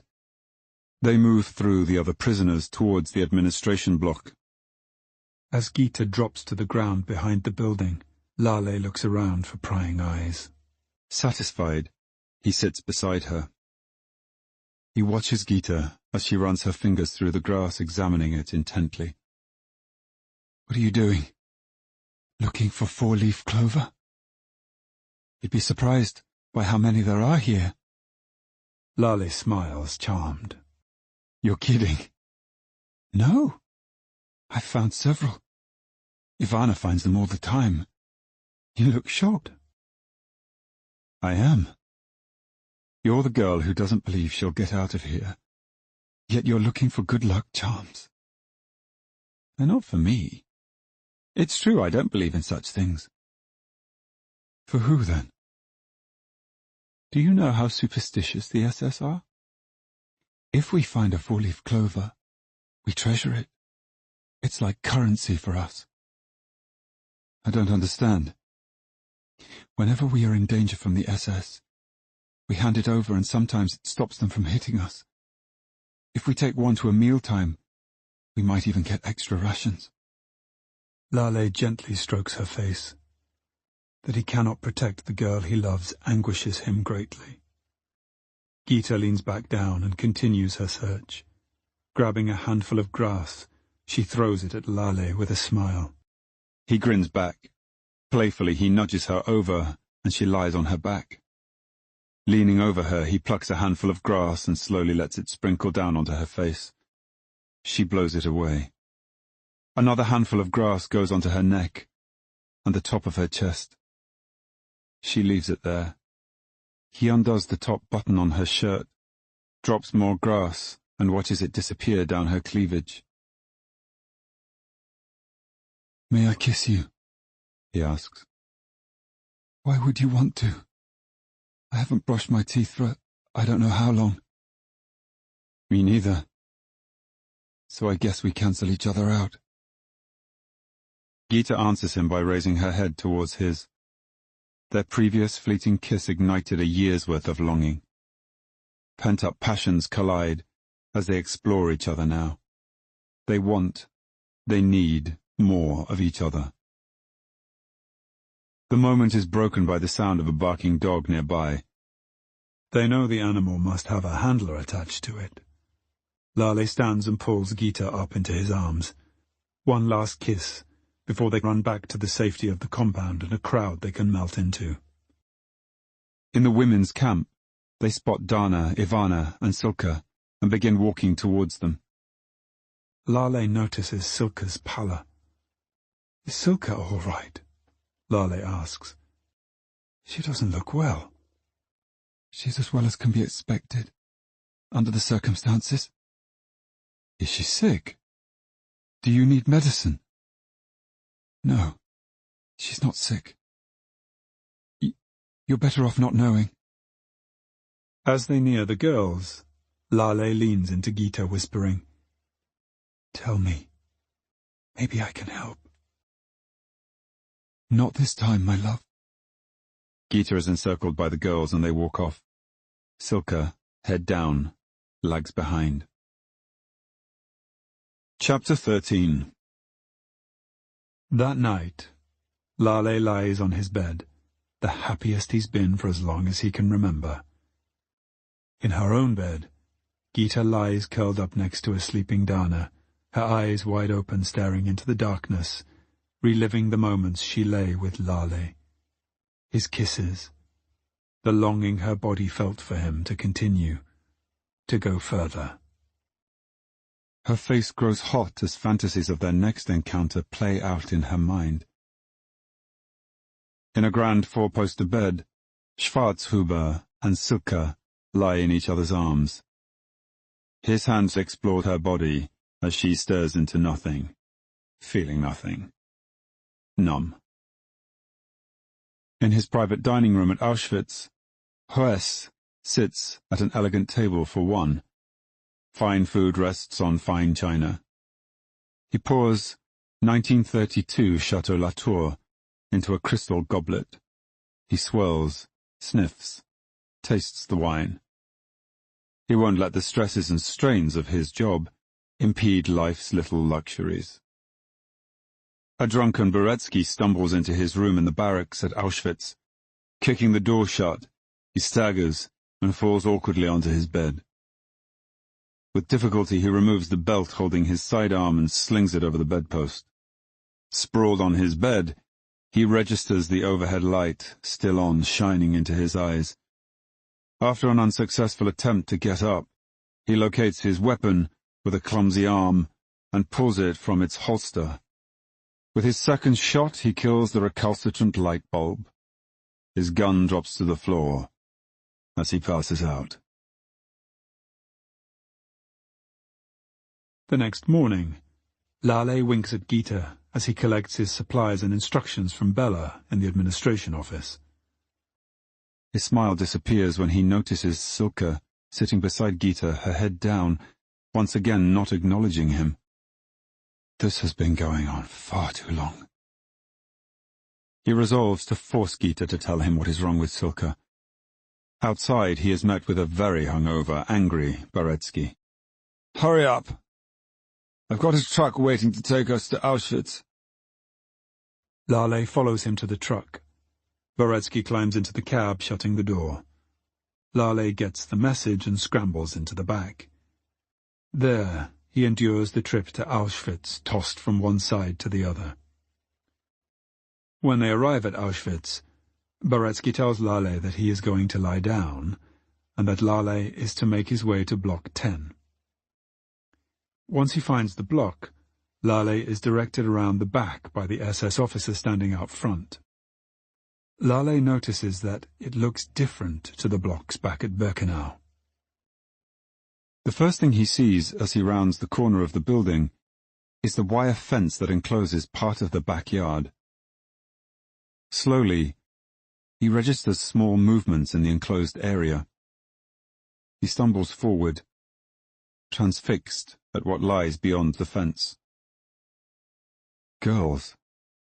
Dozens of them. Naked. Many lying down, some sitting, some standing, hardly any of them moving. Paralyzed. Lale watches as a guard comes into the enclosure and walks through the girls, picking up their left arms, looking for a number, one possibly made by Lale. Finding the girl he wants, the guard drags her through the bodies. Lale looks at the girls' faces, vacant, silent. He notices several leaning against the wire fence. Unlike the other fences at Auschwitz and Birkenau, this one is not electrified. The option of self-destruction has been taken from them. Who are you? A voice behind him demands. Lale turns. An SS officer has come out from a back door. Slowly Lale holds up his bag. Tetoviera. So what are you standing out here for? Get inside. One or two of the doctors and nurses in white coats greet him as he walks through a large room towards a desk. The prisoners here don't look like people, or like marionettes abandoned by their puppeteers. He approaches the nurse sitting behind the desk and holds up his bag. Tetoviera. She looks at him with disgust, sneers, stands and walks off. He follows her. She leads him down a long corridor and into a large room. About 50 young girls stand there in a line, silent. The room smells sour. At the front of the line, Mengele is examining one of the girls, roughly opening her mouth, grasping her hips, then her breasts, as tears fall silently down her face.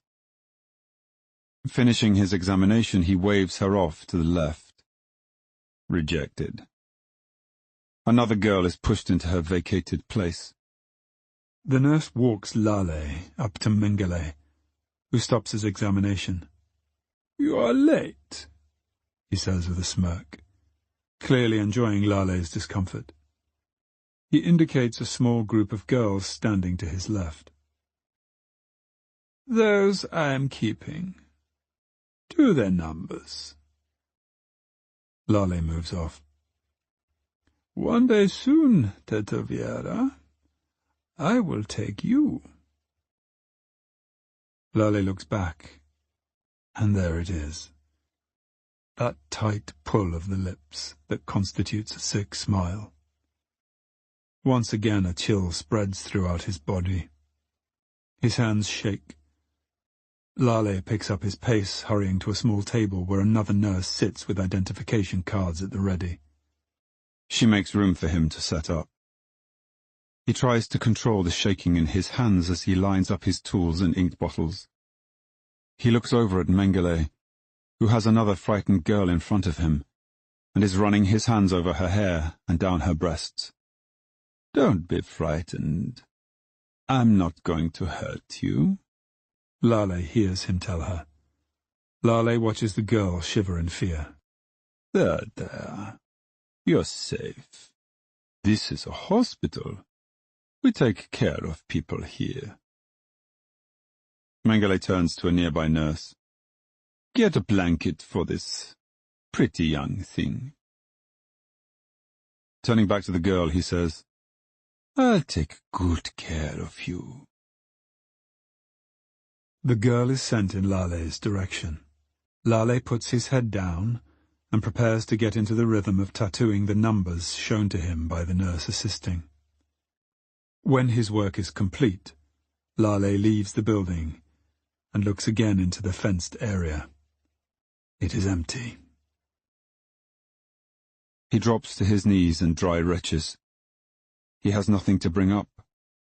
The only fluid in his body is tears. That night, Gita returns to her block to learn that there are several new arrivals. The established residents eye the newcomers with resentment. They don't want to have to talk about the horrors that lie in store, nor share their rations. Gita, is that you, Gita? A feeble voice calls out. Gita approaches a group of women, many of whom seem older. Older women are rarely seen in Birkenau, which is home to the young who can work. A woman steps forward, her arms outstretched. Gita, it's me, your neighbor, Hilda Goldstein. Gita stares and suddenly recognizes a neighbor from her hometown of Ranov nad Tuplu, paler and thinner than when Gita saw her last. Memories flood Gita, scents and textures and flashes of the past. A familiar doorway, the aroma of chicken soup, a cracked bar of soap by the kitchen sink, happy voices on warm summer nights, her mother's arms. Mrs. Goldstein. Gita moves closer, clasps the woman's hand. They took you too. The woman nods. They took us all away maybe a week ago. I got separated from the others and put on a train. A rush of hope. My parents and sisters are with you? No. They took them several months ago. Your parents and your sisters, your brothers have been gone for a long time. Your mother said they joined the resistance. Do you know where they were taken? Mrs. Goldstein drops her head. I'm sorry. We were told they were... Gita crumbles to the floor as Dana and Ivana rush to her, sit on the ground and embrace her. Above them, Mrs. Goldstein continues to speak. I'm sorry. I'm sorry. Both Dana and Ivana are crying, holding the dry-eyed Gita. They babble words of condolence at Gita. Gone. No memories come now. She feels a terrible emptiness inside her. She turns to her friends and asks in a halting, broken voice, Do you think maybe it's okay for me to cry? Just a little bit. Do you want us to pray with you? Asks Dana. No. Just a few tears. That's all I'll let these murderers have from me. Ivana and Dana both wipe their own tears with the backs of their sleeves as silent tears begin to roll down Gita's face. They take turns wiping them away. Finding a strength she didn't know she possessed, Gita stands and embraces Mrs. Goldstein. Around her she can feel the recognition of those witnessing her moment of grief. They look on in silence, each going into their own dark place of despair, not knowing what has become of their own families. Slowly, the two groups of women, the long-termers and the newcomers, join together. After supper, Gita sits with Mrs. Goldstein, who brings her up to date with events back home, how slowly, family by family, was torn apart. Stories had filtered back about the concentration camps. No one quite knew that they had been turned into production lines of death.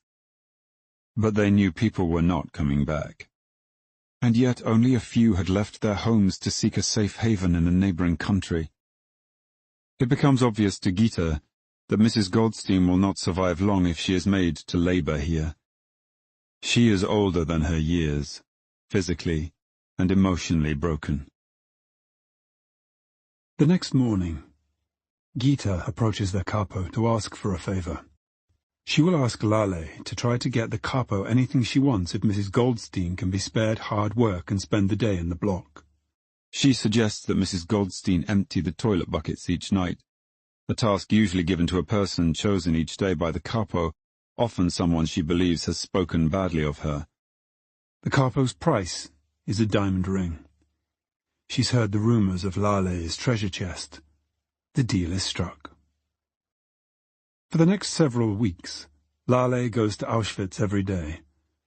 The 5 crematoria are working to full capacity, but large numbers of prisoners still have to be tattooed. He receives his instructions and supplies from the administration building at Auschwitz. He has no time and no need to go to the administration building at Birkenau, so he has no opportunity to see Gita. He wants to get a message to her that he is safe. Baretsky is in a good, even playful mood. He has a secret, and he wants Lale to guess what it might be. Lale plays Baretsky's juvenile game. "You're letting us all go home?" Baretsky laughs and punches Lale on the arm. "You've been promoted." "You'd better hope not, Tito Vieira. Otherwise someone not as nice as me will end up minding you." "Okay, I give up." "I'll tell you then. You're all going to be given extra rations and blankets next week for a few days. The Red Cross are coming to inspect your holiday camp." Lale thinks hard. What can this mean? Will the outside world finally see what is happening here? He works to keep his emotions in check in front of Baretsky. "That will be nice. Do you think this camp will pass the humanitarian test of imprisonment?" Lale can see Baretsky's brain ticking over, almost hear the little clicks. He finds his lack of comprehension amusing, though he doesn't dare smile. "You will be well fed for the days they are here. Well, those of you we let them see." "So it will be a controlled visit?" "Do you think we are stupid?" Baretsky laughs. Lale lets that question pass. "Can I ask a favor?" "You can ask," says Baretsky. "If I wrote a note to Gita telling her I'm okay and just busy at Auschwitz, will you get it to her?" "I'll do better. I'll tell her myself." "Thank you." Although Lale and a select group of prisoners do receive some extra rations for a few days, they soon dry up, and Lale is unsure if the Red Cross ever did enter the camp. Baretsky is more than capable of making up the whole idea. Lale has to trust that his message to Gita will be conveyed, though he doesn't trust Baretsky to do that straightforwardly either. He can only wait and hope that a Sunday, when he doesn't have to work, will arrive soon. Finally, the day comes when Lale finishes work early. He races between the camps and gets to the Birkenau administration building just as the workers are leaving. Impatiently, he waits. Why does she have to be one of the last ones out today? At last she appears. Lale's heart leaps. He wastes no time grabbing her by the arm and taking her to the back of the building. She trembles as he pushes her up against the wall. "I thought you were dead. I thought I'd never see you again. She stammers. He runs his hands along her face. "Did you not get my message from Baretsky?" "No, I got no message from anyone." "Shh, it's okay," he says. "I've been at Auschwitz every day for weeks. I was so frightened." "I know, but I'm here now, and I have something to say to you." "What?" "First, let me kiss you." They kiss, clutching, pressing passionately before she pushes him away. "What do you want to say?" "My beautiful Gita, you've bewitched me. I've fallen in love with you." They feel like words he's waited all his life to say. Why? Why would you say that? Look at me. I'm ugly, I'm dirty, my hair... I used to have lovely hair. I love your hair the way it is now. And I will love it the way it will be in the future. But we have no future. Lale holds her firmly around her waist, forces her to meet his gaze. Yes, we do. There will be a tomorrow for us. On the night I arrived here, I made a vow to myself that I would survive this hell. We will survive, and make a life where we are free to kiss when we want to, make love when we want to. Gita blushes and turns away. He gently moves her face back to him. To make love wherever, whenever we want to. Do you hear me? Gita nods. Do you believe me? I want to, but... No buts. Just believe me. Now you'd better get back to your block before your capo starts wandering. As Lale begins to walk off, Gita pulls him back and kisses him hard. Breaking the kiss, he says, Maybe I should stay away more often. Don't you dare, she says, hitting him on the chest. That night, Ivana and Dana pepper Gita with questions, relieved to see their friend smiling again. Did you tell him about your family? Says Dana. No. Why not? I can't. It's too painful to talk about. And he was so happy to see me. Gita, if he loves you as he says he does, he would want to know you have lost your family. He would want to comfort you. You might be right, Dana. But if I tell him, then we'll both be sad. I want our time together to be different.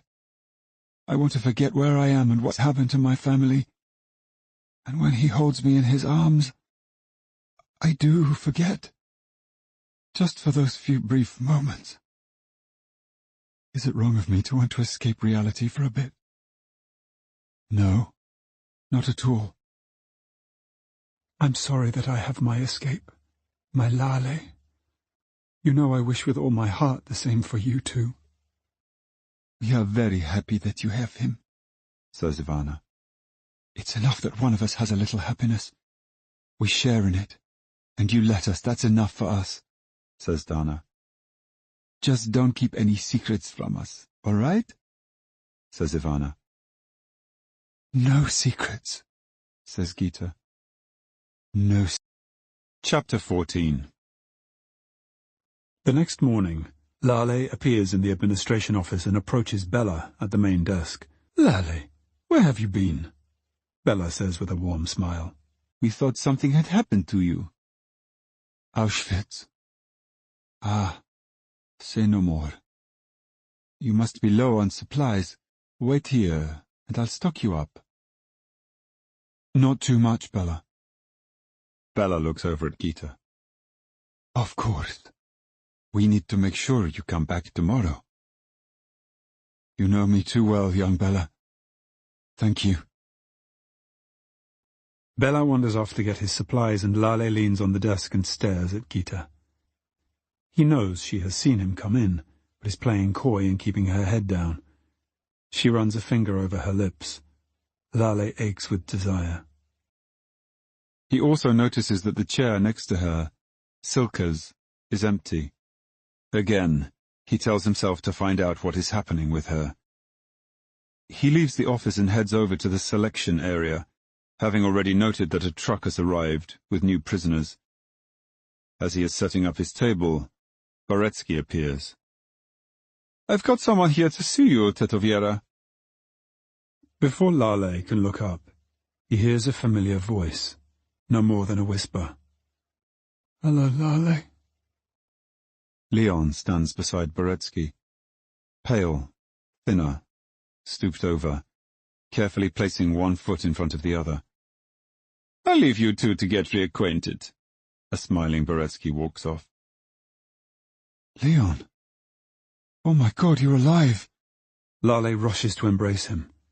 He can feel every bone through his friend's shirt. He holds him at arm's length, examining him. Mengele? Was it Mengele? Leon can only nod. Lale gently runs his hands down Leon's skinny arms, touches his face. The bastard. One day he'll get his. As soon as I've finished here, I can get you plenty of food. Chocolate, sausage. What do you want? I'll fatten you up. Leon smiles weakly at him. Thanks, Lale. I knew the bastard was starving prisoners. I thought he was only doing it to girls. If only that was what it was. What do you mean? Now Leon stares directly into Lale's eyes. You cut my fucking balls off, Lale, he says, his voice strong and steady. Somehow, you lose your appetite when they cut your balls off. Lale reels back in horror and turns away, not wanting Leon to see his shock. Leon fights back a sob and struggles to find his voice as he searches the ground for something to focus on. I'm sorry. I shouldn't have said it like that. Thank you for your offer. I'm grateful to you. Lale breathes deeply, trying to control his anger. He badly wants to lash out, to take revenge on the crime committed against his friend. Leon clears his throat. Any chance I can have my job back? Lale's face floods with warmth. Of course. Glad to have you back. But only when you've regained your strength, he says. Why don't you go back to my room? If any of the gypsies stop you, tell them you're my friend, and I've sent you there. You'll find supplies under my bed. I'll see you when I'm done here. A senior SS officer approaches. Go now, hurry. Hurrying's not something I can do right now. I'm sorry. It's okay. I'm gone. See you later.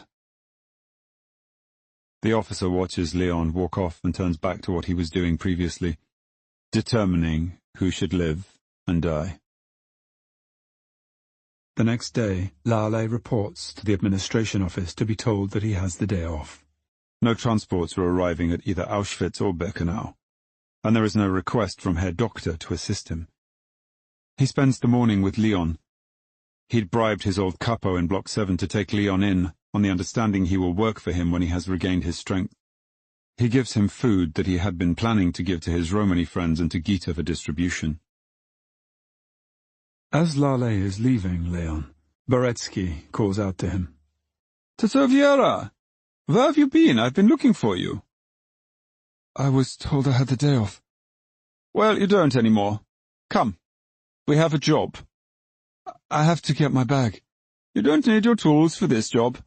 Come. Lale hurries after Boretsky. They are heading towards one of the crematoria. He catches up with him. Where are we going? Are you worried? Boretsky laughs. Wouldn't you be? No. Lale's chest tightens. His breath comes too short. Should he run? If he does, Boretsky will surely turn his weapon on him. But then what would it matter? A bullet is surely preferable to the ovens. They are very close to Crematorium 3, before Boretsky decides to put Lale out of his misery. He slows his long strides. Don't worry. Now come on before we both get into trouble and end up in the ovens. You're not going to get rid of me? Not just yet. There are 2 prisoners in here who appear to have the same number. We need you to look at them. It must have been you or that eunuch who made the marks. You have to tell us which one is which. The red brick building looms in front of them. Large windows disguise the purpose, but the size of the chimneys confirms its horrifying true nature. They are met at the entrance by 2 SS, who joke with Boretsky and ignore Lale. They point to closed doors inside the building, and Boretsky and Lale walk towards them. Lale looks around at this final stretch of the road to death at Birkenau. He sees the Sonderkommandos standing by, defeated, ready to do a job no one on earth would volunteer for. removing corpses from the gas chambers and putting them into the ovens. He tries to make eye contact with them, to let them know he too works for the enemy. He too has chosen to stay alive for as long as he can, by performing an act of defilement on people of his own faith. None of them meets his eye. He has heard what other prisoners say about these men and the privileged position they occupy. Housed separately, receiving extra rations, having warm clothing and blankets to sleep under. Their lives parallel his, and he feels a sinking in his gut at the thought that he too is despised for the role he plays at the camp. Unable to express in any way his solidarity with these men, he walks on. They are led to a large steel door. In front of it stands a guard. "It's all right, all the gas is gone. We need to send them to the ovens, but can't until you identify the correct numbers." The guard opens the door for Lale and Boretsky. Pulling himself up to his full height, Lale looks Boretsky in the eye and sweeps his hand from left to right. "After you." Boretsky bursts out laughing and slaps Lale on the back. "No, after you." "No, after you," Lale repeats. "I insist, Tetoviera." The SS officer opens the doors wide, and they step into a cavernous room. Bodies, hundreds of naked bodies, fill the room. They are piled up on each other, their limbs distorted. Dead eyes stare. Men, young and old, children at the bottom. Blood, vomit, urine and feces. The smell of death pervades the entire space. Lale tries to hold his breath. His lungs burn. His legs threaten to give way beneath him. Behind him, Boretsky says, "Shit." That one word from a sadist only deepens the well of inhumanity that Lale is drowning in. "Over here," an officer indicates, and they follow him to a side of the room where two male bodies are laid out together. The officer starts talking to Boretsky. For once, words fail him, and he indicates that Lale can understand German. "They both have the same number. How could that be?" he asks. Lale can only shake his head and shrug his shoulders. How the hell should I know? "Look at them. Which one is correct?" the officer snaps. Lale leans down and takes hold of one of the arms. He is grateful for a reason to kneel, and hopes it will stabilize him. He looks closely at the numbers tattooed on the arm he holds. "The other?" he asks. Roughly, the other man's arm is thrust at him. He looks closely at both numbers. "See here. This is not a 3, it's an 8. Part of it is faded, but it's an 8. The guard scribbles on each cold arm the correct numbers. Without asking for permission, Lale gets up and leaves the building. Boretsky catches up with him outside where he is doubled over and breathing deeply. Boretsky waits a moment or two. "Are you all right?" "No. I'm not fucking all right. You bastards. How many more of us must you kill?" "You're upset. I can see that." Boretsky is just a kid. An uneducated kid. But Lale can't help wondering how he can feel nothing for the people they have just seen. The agony of death inscribed on their faces and twisted bodies. "Come on, let's go," says Boretsky. Lale pulls himself up to walk beside him, though he cannot look at him. "You know something, Tetoviera? I bet you're the only Jew who ever walked into an oven and then walked back out of it." He laughs loudly, slaps Lale on the back, and strides off ahead. Chapter 15. Lale walks determinedly from his block and across the compound. 2 SS officers approach him, rifles at the ready. Without breaking step, he holds up his bag. Politische Abteilung. The rifles lower, and he passes without another word. Lale enters the women's camp and heads immediately to Block 29, where he is met by the capo, who leans against the building, looking bored. Her charges are away working. She doesn't bother to move, as he approaches her and takes from his bag a large block of chocolate. Having been warned by Boretsky not to interfere in the relationship between the Tetoviera and prisoner 34902, she accepts the bribe. Please bring Gita to me. I'll wait inside. Stuffing the chocolate down her ample bosom and shrugging her shoulders, the capo sets off to the administration building. Lale goes inside the barracks block, shutting the door behind him. He doesn't have to wait long. A flash of sunlight, the door opens, tells him she has arrived. Gita sees him standing in the semi-dark, his head bowed. You! Lale takes a step towards her. She steps back, hard up against the shut door, clearly distressed. Are you all right? Gita? It's me. He takes one step closer and is shocked by her visible trembling. Say something. Gita. You. She repeats. Yes, it's me, Lale. He takes hold of her 2 wrists and tries to hold them tightly. Have you any idea what goes through your head when the SS come for you? Any idea at all? Gita, how could you? How could you let the SS take me? Lale is dumbfounded. He relaxes his grip on her wrists, and she pulls free and turns away. I'm sorry. I didn't mean to frighten you. I just asked your capo to have you brought here. I needed to see you. When someone is taken away by the SS, they are never seen again, do you understand? I thought I was being taken to die, and all I could think of was you. Not that I might never see my friends again, not Silke who watched me go, and who must be so upset, but that I would never see you.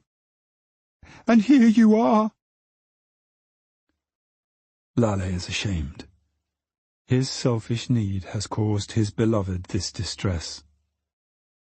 Suddenly she runs at him with her fists raised. He reaches out to her as she crashes into him. She strikes him in the chest and tears stream down her face. Lale takes the hits until they subside.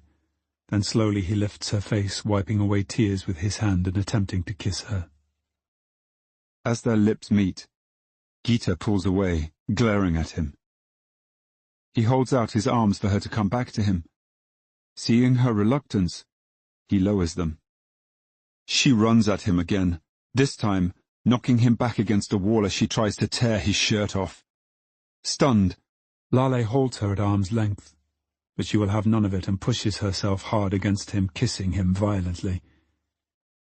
He lifts her from her bottom, and she wraps her legs around his waist, kissing so hungrily that she bites his lips. Lale tastes the salt of blood, but kisses her back, stumbling onto a nearby bunk where they tumble down together, tearing at each other's clothes. Their love-making is passionate, desperate. It is a need so long in the making that it cannot be denied. 2 people desperate for the love and intimacy they fear they will otherwise never experience.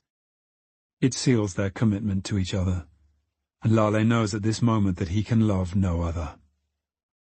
It strengthens his resolve to go on another day, and another day, for 1,000 days, for however long it takes for them to live by his words to Gita, to be free to make love, whenever, wherever we want. Exhausted, they lie in each other's arms. Gita falls asleep and Lale spends a long time just looking at her.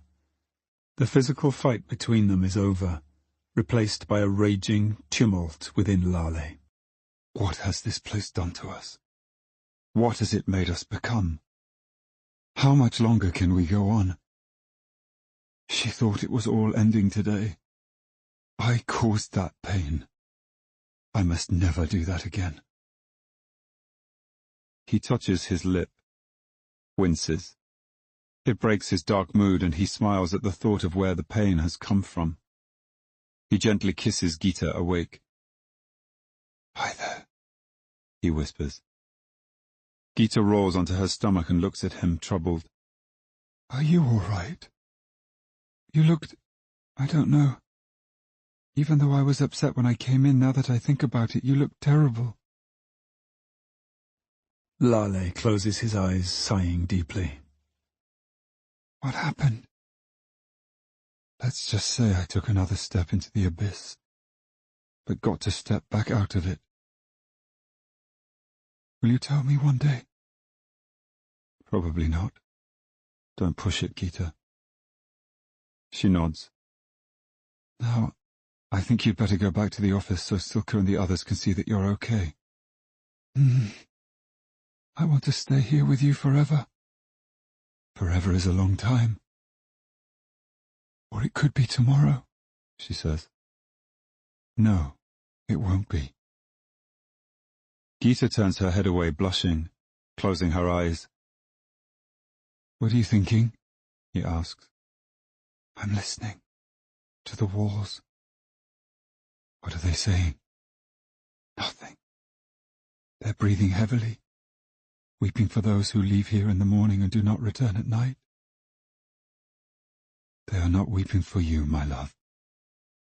Not today. I know that now. Or tomorrow. They will never weep for you. Now get out of here and get back to work. She curls into a ball. Can you go first? I need to find my clothes. After one last kiss, Lale scrambles around for his clothes. Dressed, he gives her another quick kiss before leaving. Outside the block, the capo is back in her position against the wall. Feeling better, Tattooist? Yes, thanks. The chocolate is lovely. I like sausage, too. I'll see what I can do. You do that, Tattooist. See you. Chapter 16. March 1944. The knock on his door wakes Lale from a deep sleep. He opens up gingerly, half expecting to see one of the Romany boys. But two young men stand in the doorway, glancing this way and that, clearly frightened. What do you want? Lale asks. Are you the Tattooist? One of them asks in Polish. Depends who's asking. We need the Tattooist. We were told he lived here, says the other boy. Get in here before you wake the babies. Lale shuts the door behind the boys and indicates for them to sit on the bed. They are both tall and skinny, and one has a smattering of freckles. I'll ask again, what do you want? We have a friend, the freckled boy stammers. Don't we all? Lale interrupts. A friend is in trouble. Aren't we all? The two boys look at each other, trying to decide whether to continue. I'm sorry. Go on. He got caught, and we're scared they're going to kill him. Caught? Doing what? Well, he escaped last week and they caught him and brought him back here. What do you think they are going to do to him? Lale is incredulous. How the hell did he escape? And how was he then stupid enough to get caught? We are not sure of the full story. Well, he'll be hanged. Probably first thing tomorrow morning. You know that's the punishment for trying to escape, let alone actually succeeding. Can you do anything? People say you can help. I can help if you want some extra food, but that's about it. Where is the boy right now? He's outside. Outside this building? Yeah. For God's sake, get him in here at once, Lale says, opening the door. One of the boys hurries outside and soon returns with a young man, head bowed, shivering with fear. Lale points to the bed and he sits. His eyes are puffy. Your friends told me you escaped. Yes, sir. How did you do that? Well, I was working outside and I asked the guard if I could take a crap. He told me to go into the trees because he didn't want to smell it. Then when I went to return to my detail, they were all walking off. I was worried if I ran after them I might get shot by one of the other guards, so I just walked back into the forest. And? Asked Lale. Well, I kept walking, didn't I? Then I got caught when I went into a village to steal some food. I was starving. The soldiers saw my tattooed number and brought me back here. And now they're going to hang you tomorrow morning, right? The boy's head drops. Lale reflects that this is how he will look tomorrow when the life has been strangled from him. Is there anything you can do to help us, Tito Vieira? Lale paces his small room. He pulls up the boy's sleeve and studies his number. One of mine. He returns to pacing. The boys sit silently. Stay here, he says firmly, grabs his bag and hurries from the room. Searchlights scan the compound outside, as do violent eyes looking for someone to kill. Hugging buildings, Lale makes his way to the administration block and enters the main office. He is instantly relieved to see Bella behind the desk. She looks up at him. Lale, what are you doing here? I have no work for you. Hi, Bella. Can I ask you something? Sure. Anything. You know that, Lale. When I was here earlier today, did I hear talk of a transport going out tonight? Yes. There's one leaving for another camp at midnight. How many on it? Bella picks up a running sheet nearby. 100 names. Why? Names, not numbers. No, they are not numbered. They only arrived earlier today and are being sent to a boys' camp. No one is numbered there. Can we squeeze one more onto that list? I guess so. Who, you? No. You know I'm not leaving here without Gita. It's someone else. The less you know, the better. All right. I'll do that for you. What's his name? Shit, Lale says. I'll be right back. Furious with himself, Lale makes haste back to his room. Your name? What's your name? Mendel. Mendel what? Sorry, Mendel Bauer. Back at the office, Bella adds to the bottom of the typed list. Won't the guards question a name not typed like the others? Lale asks. No, they're too lazy to question that. It would create too much trouble for them to get involved. Just tell whoever it is to be in the compound when he sees the truck loading up. From his bag, Lale takes a ring encrusted with rubies and diamonds and hands it to Bella. Thank you. This is for you. You can either keep it or sell it. I'll make sure he is at the transport. Back in his room, Lale sweeps Mendel's two friends off the bed, takes out his bag and sits down beside him. Give me your arm. As the boys look on, Lale sets about changing the number into a snake. The job isn't perfect, but good enough to conceal the numbers. Why are you doing this? One of the boys asks. Where Mendel is going, no one is numbered. It wouldn't take long for his number to be seen, and then he would be right back here to keep his appointment with the hangman. He finishes the job, and turns to the two boys looking on. You two get back to your block now, and go carefully. I'm only good for one rescue per night, he says. Your friend won't be here tomorrow. He's going out on a transport at midnight. I don't know where he's going, but wherever it is, he will have at least a chance of staying alive. Do you understand? The three boys hug and make promises to catch up on the other side of this nightmare. When the friends have gone, Lale sits back down beside Mendel. You'll stay here until it's time to go.